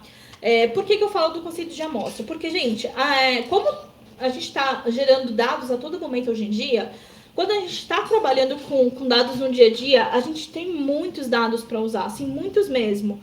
E geralmente o nosso computador, as ferramentas que a gente usa, nem sempre conseguem lidar com essa quantidade de dados, né? Então, até mesmo ferramentas poderosíssimas como Python, que é o que a gente vai ver amanhã, ali no Pandas, tem suas limitações. Nem sempre a gente consegue usar para tudo, tá? Então, o que a gente faz quando a nossa ferramenta ali de dados não consegue lidar com a nossa população como um todo? A gente pega e tira uma amostra dessa população, tá bom? O que é a amostra? É basicamente a gente pegar ali alguns casos da nossa população, tá? Basicamente é isso. A gente vai pegar uma fatiazinha da população como um todo que a gente tem para facilitar aí o nosso estudo, tá bom? Então, por exemplo, quando a gente está fazendo ali uma pesquisa de intenção de votos nas eleições, né? Tem como a gente perguntar para todo mundo, né? Vocês veem ali as pesquisas que saem na Folha, que saem no Estadão, quando a gente está em época de eleição. Tem como a gente perguntar para todo mundo de São Paulo, todo mundo do Brasil, em quem que eles vão votar? Não tem como. Não dá, é muita gente. Né? Até tem, mas até a gente conseguir perguntar para todo mundo, a gente já vai estar em outra eleição, entendeu? Então, a gente faz o quê? Geralmente aquelas pesquisas que a gente vê de intenção de votos são pesquisas feitas com uma amostra da população. Então, são pesquisas feitas com 1.000, 2.000 pessoas, que é uma coisa mais factível, tá? Então, eles pegam ali pessoas aleatórias, entrevistam essas pessoas e eles estimam que a população como um todo deve se comportar mais ou menos como essas pessoas dessa amostra que eles escolheram, tá bom? É só para facilitar o trabalho mesmo, porque nem sempre a gente tem como lidar com a população como um todo, beleza? Então, quando a gente está fazendo os estudos em cima da amostra, se a gente fizer certinho, com todo o passo a passo bonitinho, a gente já consegue expandir esses resultados, extrapolar esses resultados para toda a nossa população, tá? Então, por isso que o conceito de amostra é muito importante. Inclusive, é um conceito muito usado tanto para os estudos em gerais quanto para modelagem, tá? Para a gente fazer os modelos de inteligência artificial. Mas tem vários tipos ali de amostragem, né, gente? Essa amostragem é um processo muito importante e tem tipos diferentes de amostra que a gente pode tirar ali, que a gente pode fazer. Tem amostra simples, amostra estratificada, enfim, cada estudo pode usar um tipo de amostra diferente, tá bom? Geralmente, no nosso dia a dia, a gente usa uma amostra aleatória simples, tá? Que é o mais... Eita! Que é o mais comum de todos, tá bom? E qual que é a principal atribuição de um pesquisador, gente? De uma pessoa que é estatística, de uma pessoa que está lidando com dados? É fazer essa parte de amostragem. Por quê, gente? Porque uma amostra mal calculada pode jogar todo um estudo no chão, tá? Isso dentro de empresas, dentro do mercado acadêmico, dentro de pesquisas voltadas para a saúde, isso pode causar prejuízos enormes. Vamos tomar como exemplo agora essa parte das vacinas, tá? Agora a gente tá em toda uma parte ali do coronavírus, tem várias vacinas saindo agora, todo mundo tá tomando, espero que vocês tenham tomado já, né? Então tá todo mundo aí louco atrás das vacinas, louco atrás das coisas. E pensem assim comigo, a gente entrou num estado de calamidade pública, né? Então começou a morrer muita gente, todo mundo entrou em desespero porque não tinha vacina, ninguém conhecia direito esse vírus e começaram a fazer desenvolvimento de vacinas. Quando a gente está produzindo vacinas, o que acontece? A gente pega, a gente estuda, né? A gente faz vários estudos com um grupo de pessoas para conseguir testar as vacinas em várias pessoas diferentes. Eu tenho que testar a vacina em pessoas idosas, tenho que testar a vacina em pessoas com diabetes, tenho que testar a vacina em pessoas com câncer, para ver como que ela vai se comportar em todo mundo. Por quê? Porque senão vai gerar riscos para a maior parte da população. Imagina que se eles tivessem pegado a vacina do Covid e só testado em pessoas idosas. Vamos supor que eles tenham que eles tivessem feito isso. A Pfizer foi lá, só pegou pessoas idosas, testou a vacina, deu certo para pessoas idosas, eles foram lá e jogaram no mercado. Eles estão lá e estão começando a vacinar as pessoas com essa vacina. Eu posso dizer que essa vacina vai funcionar para todo mundo? Não posso, né? Por quê? Porque eles só testaram uma população muito específica, numa amostra muito específica. Não tenho como expandir isso para todo mundo. Eles deveriam ter pegado uma pessoa idosa, deveriam ter pegado uma pessoa com diabetes, uma pessoa mais jovem, uma pessoa que tem câncer, enfim, eles têm que pegar amostras de vários tipos de lugares diferentes para eles conseguirem dizer, olha, a gente fez o estudo com tantas milhares de pessoas e a gente consegue dizer que vai funcionar bem para todo mundo, né? E é só assim que as vacinas podem sair para o mercado, tá? É só por isso que a gente tomou a vacina, porque eles testaram em várias pessoas diferentes, tá? E viram que ali a vacina se comportava bem para todas essas pessoas. E se eles não tivessem feito isso, imagina a quantidade de gente que poderia ter morrido, que poderia ter ficado doente por conta de uma amostra feita errada, entendeu?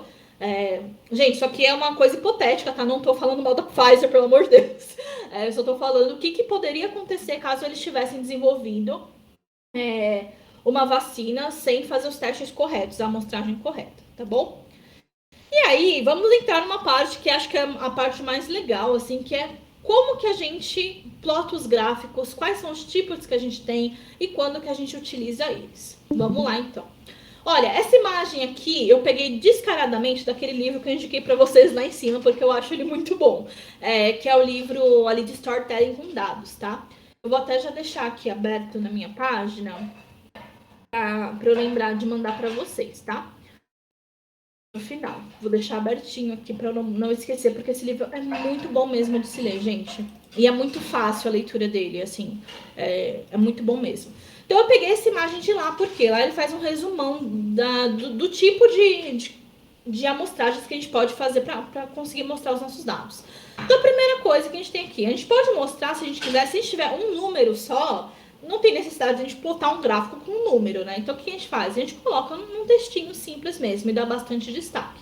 A gente tem também o gráfico de dispersão, onde cada pontinho é um dado diferente. A gente tem o gráfico de barras verticais ou horizontais. A gente tem a nossa querida tabela, né? Que a gente está muito acostumado, que geralmente a gente parte das tabelas para gerar os gráficos. A gente tem o gráfico de linhas, que é bem semelhante ao de dispersão, só que ele liga os pontos, basicamente. A gente tem gráfico de barras empilhadas, né, tanto verticais quanto horizontais, que geralmente são usadas para a gente fazer coisas relacionadas à porcentagem, então mostrar porcentagens em diferentes categorias. A gente tem o mapa de calor para ver concentrações diferentes em várias categorias diferentes. Mapas de inclinação, tem o mapa da cascata, área quadrada. Gente, tem uma série gigantesca de gráficos que a gente pode utilizar no nosso dia a dia, tá? E a gente precisa conhecer minimamente a maioria deles para conseguir decidir qual se encaixa melhor em qual situação, tá? Aí vamos entrar numa coisa importante, porém polêmica, né? Quando a gente tem, o fato da gente ter um número ali no dia a dia, um número que a gente queira mostrar, não significa que a gente precise mostrar num gráfico, tá? Então, aqui tem um exemplo para vocês. Filhos com mães tradicionais que ficam em casa. E o gráfico está mostrando a porcentagem dos filhos com mães casadas que ficam em casa enquanto os maridos trabalham. E aqui ele mostra, olha, em 1970 a gente tinha 41%, em 2012, 20%. Só que assim, pensem comigo, precisava de um gráfico para mostrar isso? Tem 2 números só. Né? Então, é uma coisa bem simples. E o gráfico, às vezes, pode até atrapalhar. É muito mais fácil mostrar dessa forma aqui, fica muito mais chamativo, muito melhor para a pessoa entender.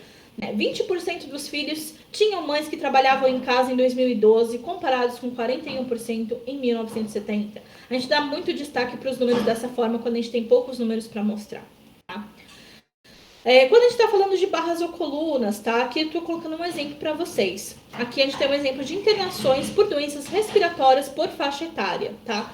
Então aqui a gente consegue ver o quê? Aqui no eixo Y, a gente tem a quantidade em milhares de internações a cada 100 mil pessoas, tá bom? E aqui no eixo X, a gente tem as faixas etárias. Então, aqui de 0 a 4 anos, 5 a 9 e assim por diante. O que a gente consegue tirar desse gráfico? Quem são as populações ali, as pessoas de faixa etária que mais sofrem com internações por doenças respiratórias no SUS?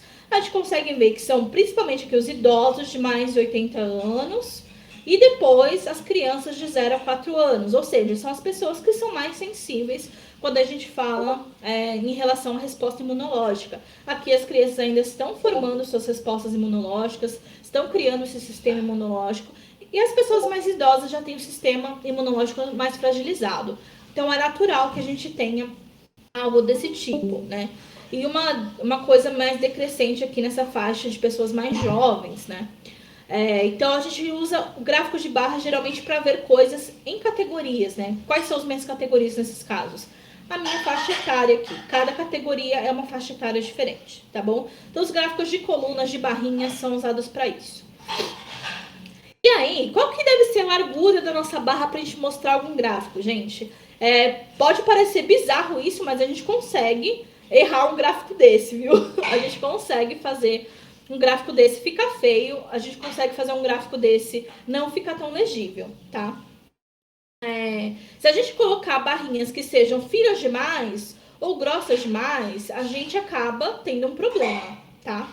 Se a gente tiver barrinhas finas demais, não fica muito bom para a gente enxergar num slide, por exemplo. Supondo que vocês estejam apresentando um gráfico desse aqui para o chefe ou para a chefe de vocês.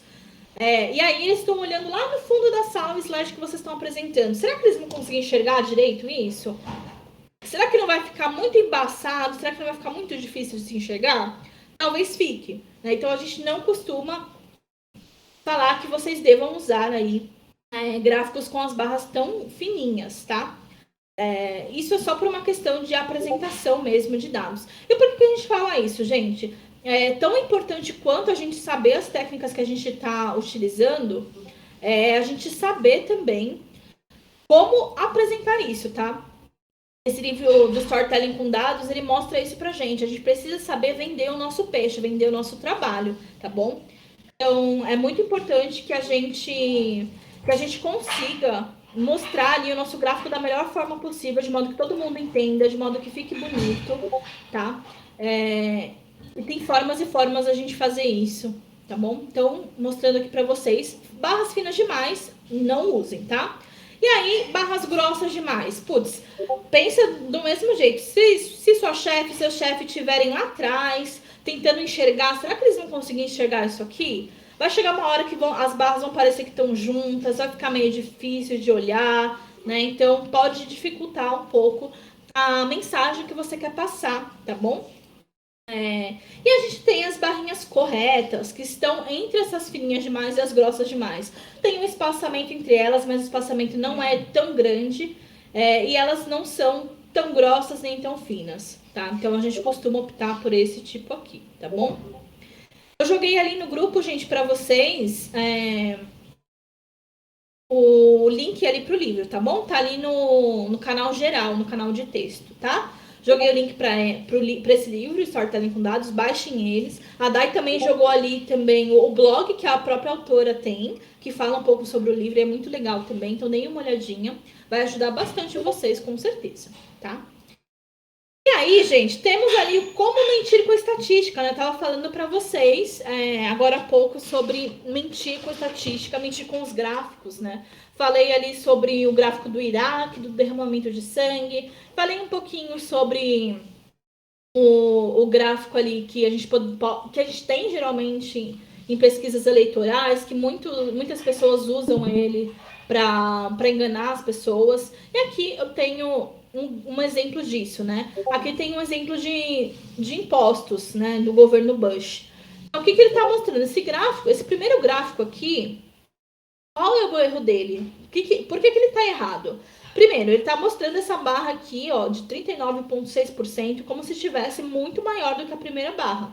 Mas essa primeira barra aqui tem 35%. Essa diferença aqui entre os dois é de 4,6%, que é uma diferença bem pequenininha, né?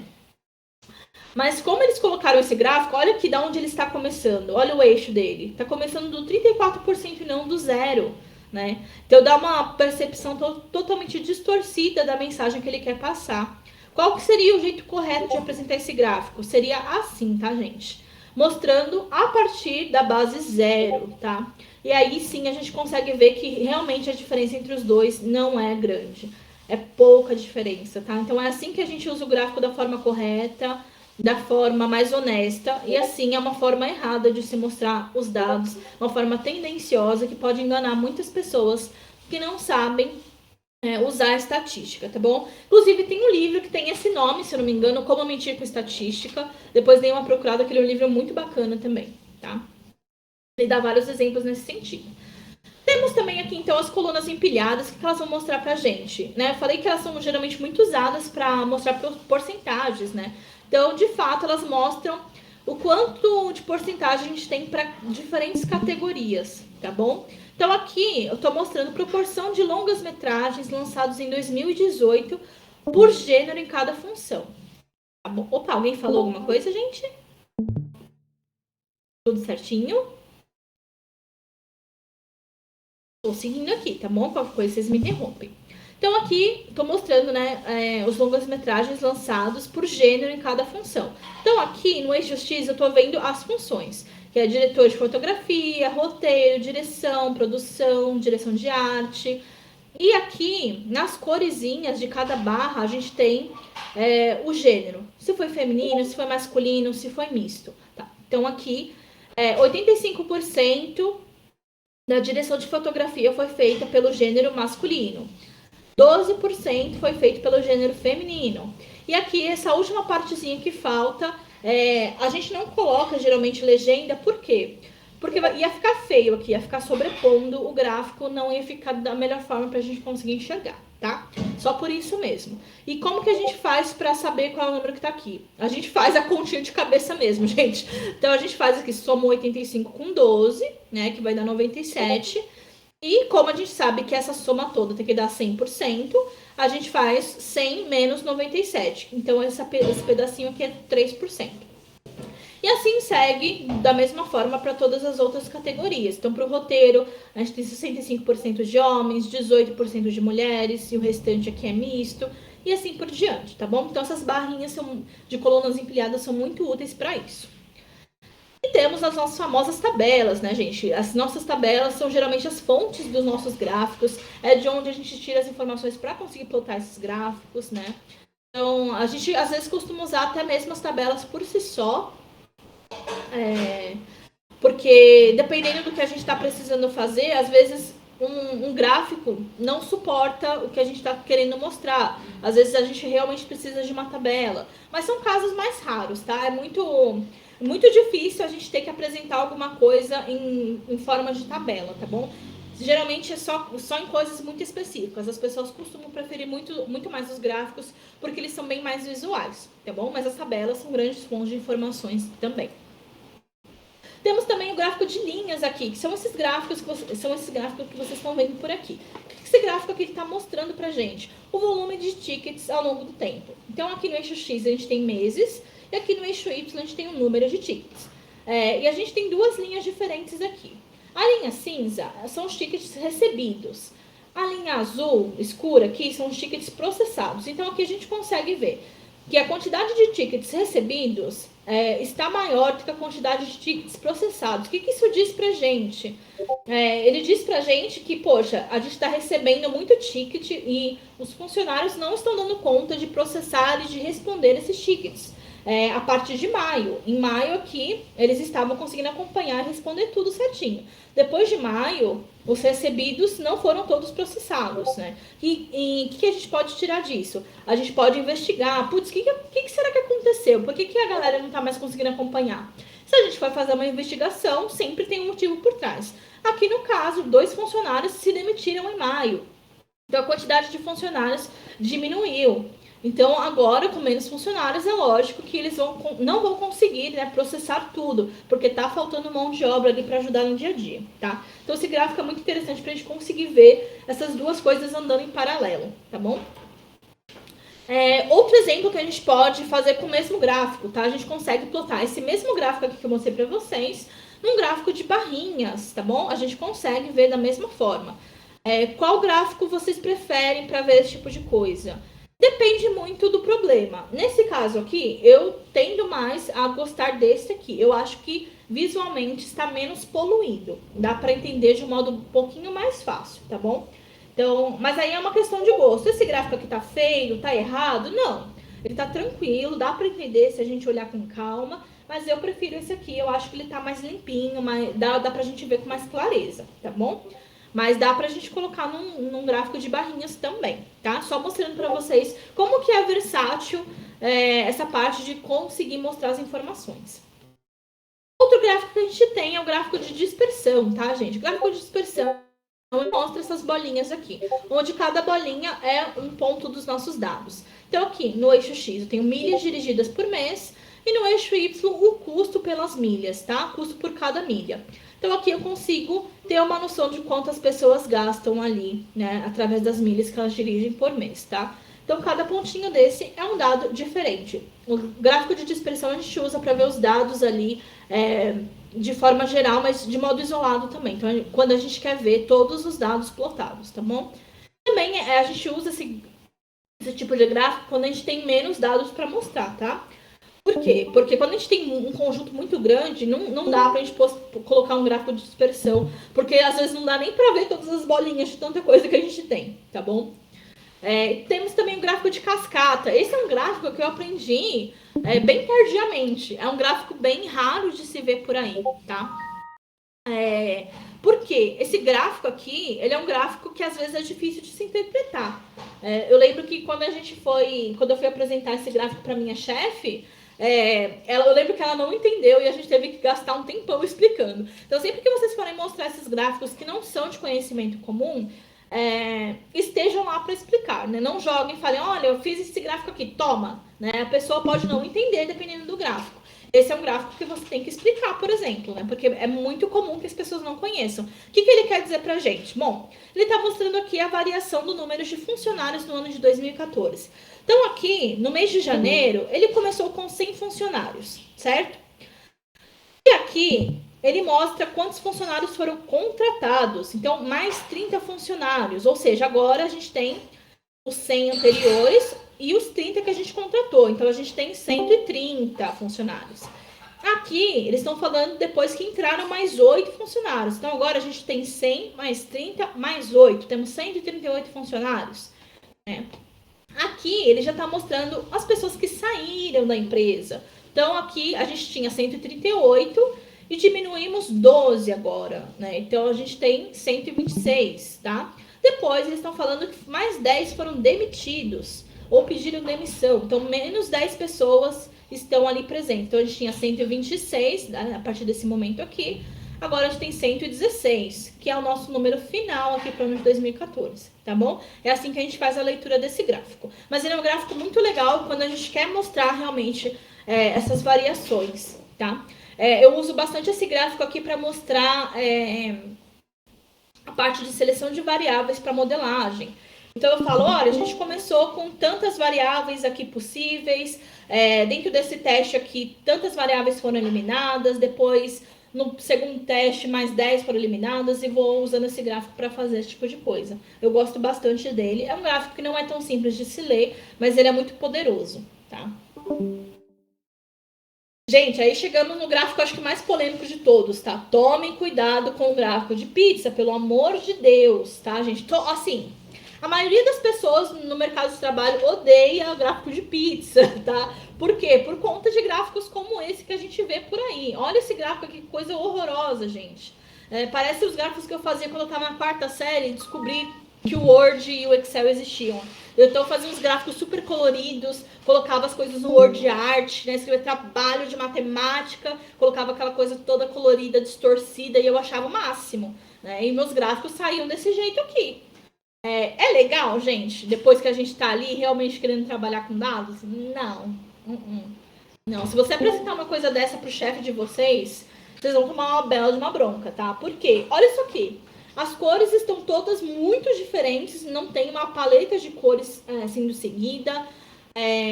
Tem muita informação concentrada aqui, de modo que a gente não consegue nem ler direito o que está acontecendo. A gente tem que forçar o olho, olhar muito de pertinho. Então é um gráfico que está muito ruim de se ver, tá? Então, quando que a gente indica vocês usarem gráfico de pizza, gente? Quando vocês tiverem poucas coisas a mostrar, tá bom? Então, olha, eu tenho 3 categorias aqui que eu quero mostrar, 2 categorias, aí sim vocês usam, tá? Então, aqui no caso, ó, tô mostrando pessoas que gostam de chocolate e as pessoas que gostam de chocolate amargo e as pessoas que gostam de chocolate ao leite, tá? Então, esse aqui é um jeito muito bom de mostrar, porque só tem 2 categorias e tá bem legal de se ver, tá? Diferentes? Podem, desde que não tenham tantas variações assim e não fiquem poluídas visualmente. Outro modo de mostrar é esse modo aqui. Então, sempre quando a gente tem poucas categorias, é aí sim que a gente tem que usar esse gráfico de pizza, tá? É o único jeito que é aceitável. Se vocês mostrarem um gráfico de pizza desse, gente, só não façam isso, tá? Por favor, não façam isso.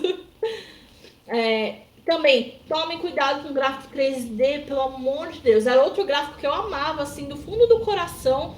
Hoje eu não uso nem a pau, tá? Por quê? Vocês estão vendo aqui, por exemplo, esse pedaço aqui do Sudeste tem 16%. O Leste também tem 16%. Mas no modo...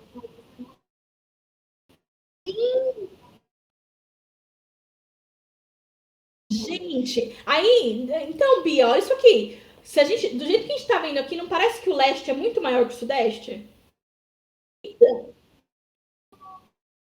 Pois é, a gente tem que pensar 10 vezes mais, gente, para conseguir entender isso aqui. Parece que o leste está muito maior, mas você vai ver o valor tá igual de lá de trás, mas o jeito que ele está disposto, né, ele dá muito mais destaque para a parte da frente. Então, pelo amor de Deus, gente, não use isso, não.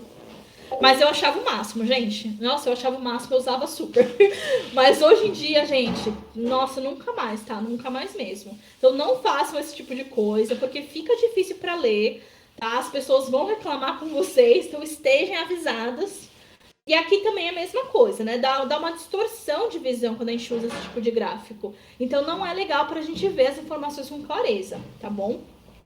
É uma dica mesmo. Então, assim, resumão de gráficos para vocês evitarem, tá? Gráficos super coloridos, com muitas coisas diferentes, com muitas linhas se sobrepondo. Olha, ó, esse aqui também, ó, que é aquele de tendência de tickets, não é um gráfico que está errado, mas não é a melhor forma de se visualizar. Aquele outro com as linhas estava bem mais bonito. Olha esse aqui de satisfação com o usuário. Vocês conseguem ler alguma coisa que está escrito aqui? Porque eu não estou entendendo nada. Eu não estou entendendo nada. Aqui no eixo Y, você não consegue nem enxergar o que está escrito em cada uma das coisinhas aqui das linhas. Eu não consigo ler, aparece tudo recurso para mim. Eu não vou saber diferenciar uma linha de outra. Tem muita cor diferente sobreposta, enfim, não dá para entender absolutamente nada, gente. Então, isso aqui é uma lista de gráficos para vocês evitarem, olhem para eles e nunca mais façam, tá? Aqui é um gráfico também que tá com muitas cores, muita coisa empilhada, difícil de ler. Aqui tá com muitos símbolos, então todos esses gráficos muito poluídos a gente tem que evitar, tá bom? Outra coisa muito legal são os infográficos, tá? Infográficos são coisas bem bacanas, porque a gente consegue colocar várias coisas visuais neles, mas a gente tem que tomar muito cuidado, tá bom? Porque geralmente a gente pega modelos prontos que tem, tipo, em Canva, nesses sites, assim, que são bem bacanas, mas muita gente usa sem trocar, às vezes, os gráficos que estão lá de exemplo, e acaba apresentando coisas super erradas, tá? Infográficos são muito legais para dar destaque ao que você quer mostrar, mas tenham cuidado sempre com os modelos que vocês estão pegando. Alterem tudo que vocês precisarem alterar, tenham cuidado com isso, tá? Ferramentas de visualização, o que a gente usa hoje, gente? Muito se engana quem pensa que a gente só vive de Python, né? Eu, por exemplo, no meu trabalho, eu uso muito o Excel e o Sheets, tá? Dependendo da visualização que a gente precisa fazer. Então, eles são muito usados ainda assim hoje, tá bom? Então, eles não são ferramentas que morreram, nem acho que vão morrer no futuro próximo, tá? São muito usados ainda e são muito úteis pra gente. Tem o Data Studio, o SPSS, tem o Tableau, Power BI, que vocês devem ouvir bastante falar, né? Que são ferramentas que geram dashboards, que colocam vários gráficos juntos ali, para a gente acompanhar dados ali em tempo real. Google Analytics. Então, essas são grandes ferramentas. Eu nem coloquei o Python aqui, mas tem o Python também, que é o que a gente vai focar amanhã, tá? E aqui mostrando um exemplão de um Excel para vocês, tá, gente? Como que a gente lida com as coisas aí no Excel. Então, aqui eu tenho uma tabelona que tem ali nome, sexo, idade, estado civil, se a pessoa possui internet ou não, se é útil para estudar, se é útil para notícia, né? Então, tem um tabelão aqui que a gente pode ver. A gente usa bastante o Excel para a gente visualizar e fazer gráficos rápidos, tá? E aí, vou falar sobre um último tópico com vocês, que são os dados qualitativos, né? Até o momento, eu só mostrei ali exemplos de dados quantitativos, ou seja, de dados numéricos para vocês. E os qualitativos, como que a gente faz, né? Como que a gente analisa? Primeiro de tudo, o que são os dados qualitativos? São os dados ali que são geralmente por escrito, que vem em categorias pra gente, né? Geralmente são aqueles campos, sabe quando a gente vai fazer pesquisa com alguém, a gente tem que escrever alguma coisa? São aqueles campos livres para escrita? Então, geralmente são esses campos. Então, aqui tem um exemplo para vocês. Quais os fatores você considera que dificultam você ter uma alimentação saudável durante a pandemia? Aí tem gente que responde ansiedade. Às vezes ansiedade, estresse e ansiedade, ficar em casa e toda hora beliscar, fatores emocionais. Enfim, as pessoas vão escrever diversas coisas parecidas, porém de modos diferentes, né? Então é muito difícil a gente conseguir lidar com esses dados. O que a gente tem que fazer quando a gente olha para uma coisa dessa? Primeiro de tudo, a gente tem que agrupar por respostas semelhantes, tá? Então, como que a gente faz isso? A gente cria uma coluna auxiliar aqui. Vocês podem dar o nome que vocês quiserem. E aí a gente vai vendo, beleza, essa pessoa aqui falou ansiedade, então é ansiedade. Essa aqui falou, às vezes, ansiedade, então a gente coloca ansiedade. Essa aqui falou estresse e ansiedade, ansiedade. Aqui eu fico em casa e toda hora eu belisco alguma coisa, mesmo estando com fome, ansiedade. Fatores emocionais, ansiedade. Vontade de comer por tédio e ansiedade, ansiedade. Então, a gente sempre faz, né, esse agrupamento por respostas parecidas. Por quê? Porque a gente quer ter uma noção geral dos nossos dados, tá bom? E aqui embaixo, dificuldade de adaptação dos restaurantes, preço mais caro, a gente coloca custo. Aumento dos preços, custo. Controle de finanças, custo. Então, a gente consegue agrupar e ver os dados em linhas mais gerais, tá? Porque desse jeito aqui fica muito complicado da gente tirar alguma conclusão. E aí, o que a gente vai fazer? A gente fez ali o agrupamento, então a gente vai criar categorias, tá? Então, a gente vai criar categorias, criamos ali de falta de tempo, de custo. Tem pessoas que não sabem, tem pessoas que têm ansiedade, tem pessoas que têm preguiça, né? Então, a gente geralmente mostra desta forma. E aí, a gente pode criar um gráfico simples de barra para mostrar quantas pessoas responderam em cada uma dessas categorias. A gente faz uma contagem para cada uma dessas categorias, tá bom? Então, olha, 29 pessoas aqui falaram que foi falta de tempo, 20 pessoas que foi custo, 12 pessoas que falaram que não sabem, 10 pessoas ansiedade, 5 pessoas preguiça. Esse gráfico não tá dos melhores, não tá dos mais bonitos, mas é só um exemplo. Aí, geralmente quando a gente tem esse campo outros aqui, que também é muito comum quando a gente tá fazendo essas análises, né? Às vezes a gente já dá aqui as alternativas para as pessoas, mas às vezes a gente deixa um campo aberto, porque a gente pode não englobar tudo, né? Então, o que a gente faz com esse campo aberto, que são esse campo de outros aqui? As pessoas podem responder coisas muito diferentes, tá? Então, aqui eu tô perguntando, você iniciou ou retomou algum hábito nesse período de pandemia? Algumas pessoas falam que atividade física, leitura, estudos, trabalhos manuais. Algumas falam que não. E outras pessoas respondem com outros. Só que esses outros podem ser coisas muito diferentes, gente. Então, eu coloquei um gráfico aqui mostrando para vocês. 31 pessoas falaram que não, 21 falaram que começaram estudos, 19 atividades físicas, 18 trabalhos manuais, 11 leitura e 6 pessoas fizeram outras coisas. Por que a gente coloca esse outros aqui e não especifica? Tem um motivo para isso.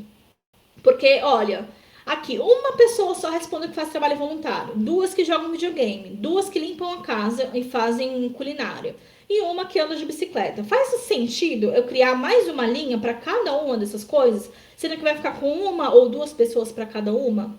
Não faz, né? Não tem grandes diferenças aí, não tem grandes coisas relacionadas a volume, tem pouco volume nesses dados. Então, quando a gente tem pouco volume assim, não vale a pena a gente criar linhas diferentes, tá? Então, a gente sempre concentra nessa parte que é chamada outros. Isso a gente faz dentro do dia a dia de trabalho também, tá bom? E aí, vou até pular essa parte aqui, porque teste de usabilidade é uma coisa mais específica, tá? A gente já tá ficando sem tempo. Depois eu posso explicar para vocês.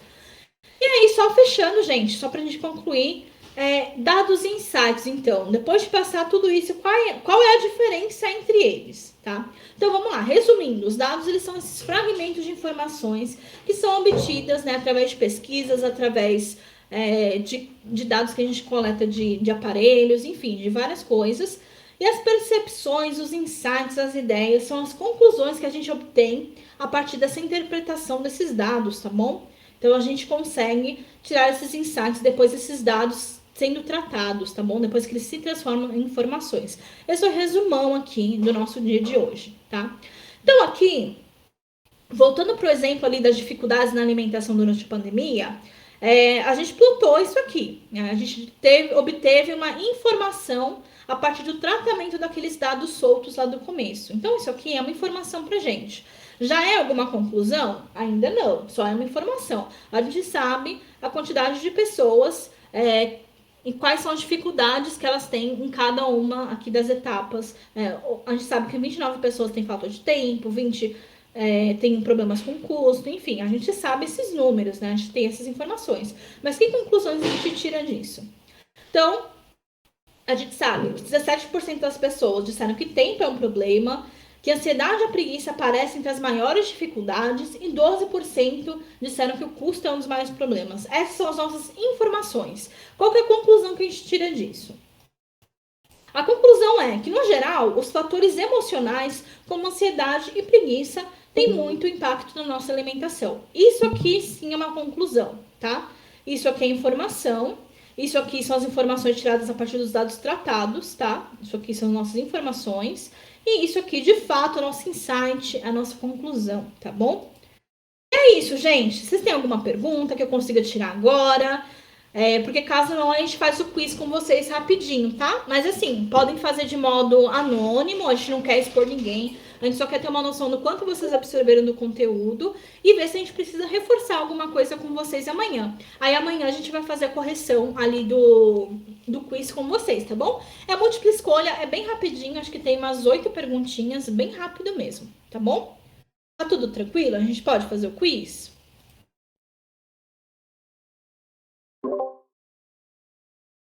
Estão vivas, gente? Bora! Beleza. Bora lá, então. Eu vou parar de compartilhar a tela aqui, ó. Na verdade, eu vou compartilhar outra guia, tá? Eu vou interromper o compartilhamento e compartilhar outra guia para vocês, para mostrar em qual site vocês têm que entrar, tá bom? Então, ó, vou compartilhar aqui. Então, vamos lá. Esse quiz que criou pra gente, eu fiz as perguntinhas e a Laura, que é a nossa outra organizadora maravilhosa, fez esse quiz pra gente conseguir fazer com vocês, que é mais interativo, para vocês não terem que responder formulário nem nada, tá bom? Então, ó, tá aqui na telinha para vocês, acho que vocês já estão conseguindo ver. Então, vocês entram nesse site aqui, joinmyquiz.com, e coloquem esse código para vocês, tá bom? Coloquem esse código lá, 113443, tá bom? Ó, aí eu tô aqui esperando os participantes entrarem. Então, aqui vai aparecendo quantas pessoas já entraram. Então, entrem aí. Eu vou jogar esse link lá para vocês. Ali no canal geral, porque ninguém merece, né? Ficar digitando os negócios, pelo amor de Deus. Deixa eu colocar o... Ai, meu Deus, o código também. Vou colocar o código aqui, vocês entram no código também. Aqui, opa, já pularam 2 pessoas. Aí, vou esperar mais um pouquinho para vocês entrarem. Podem colocar o nome que vocês quiserem, deixar anônimo. Fiquem super à vontade. A gente não tem necessidade de identificar vocês, só para ter uma noção mesmo em geral. Temos 6 meninas.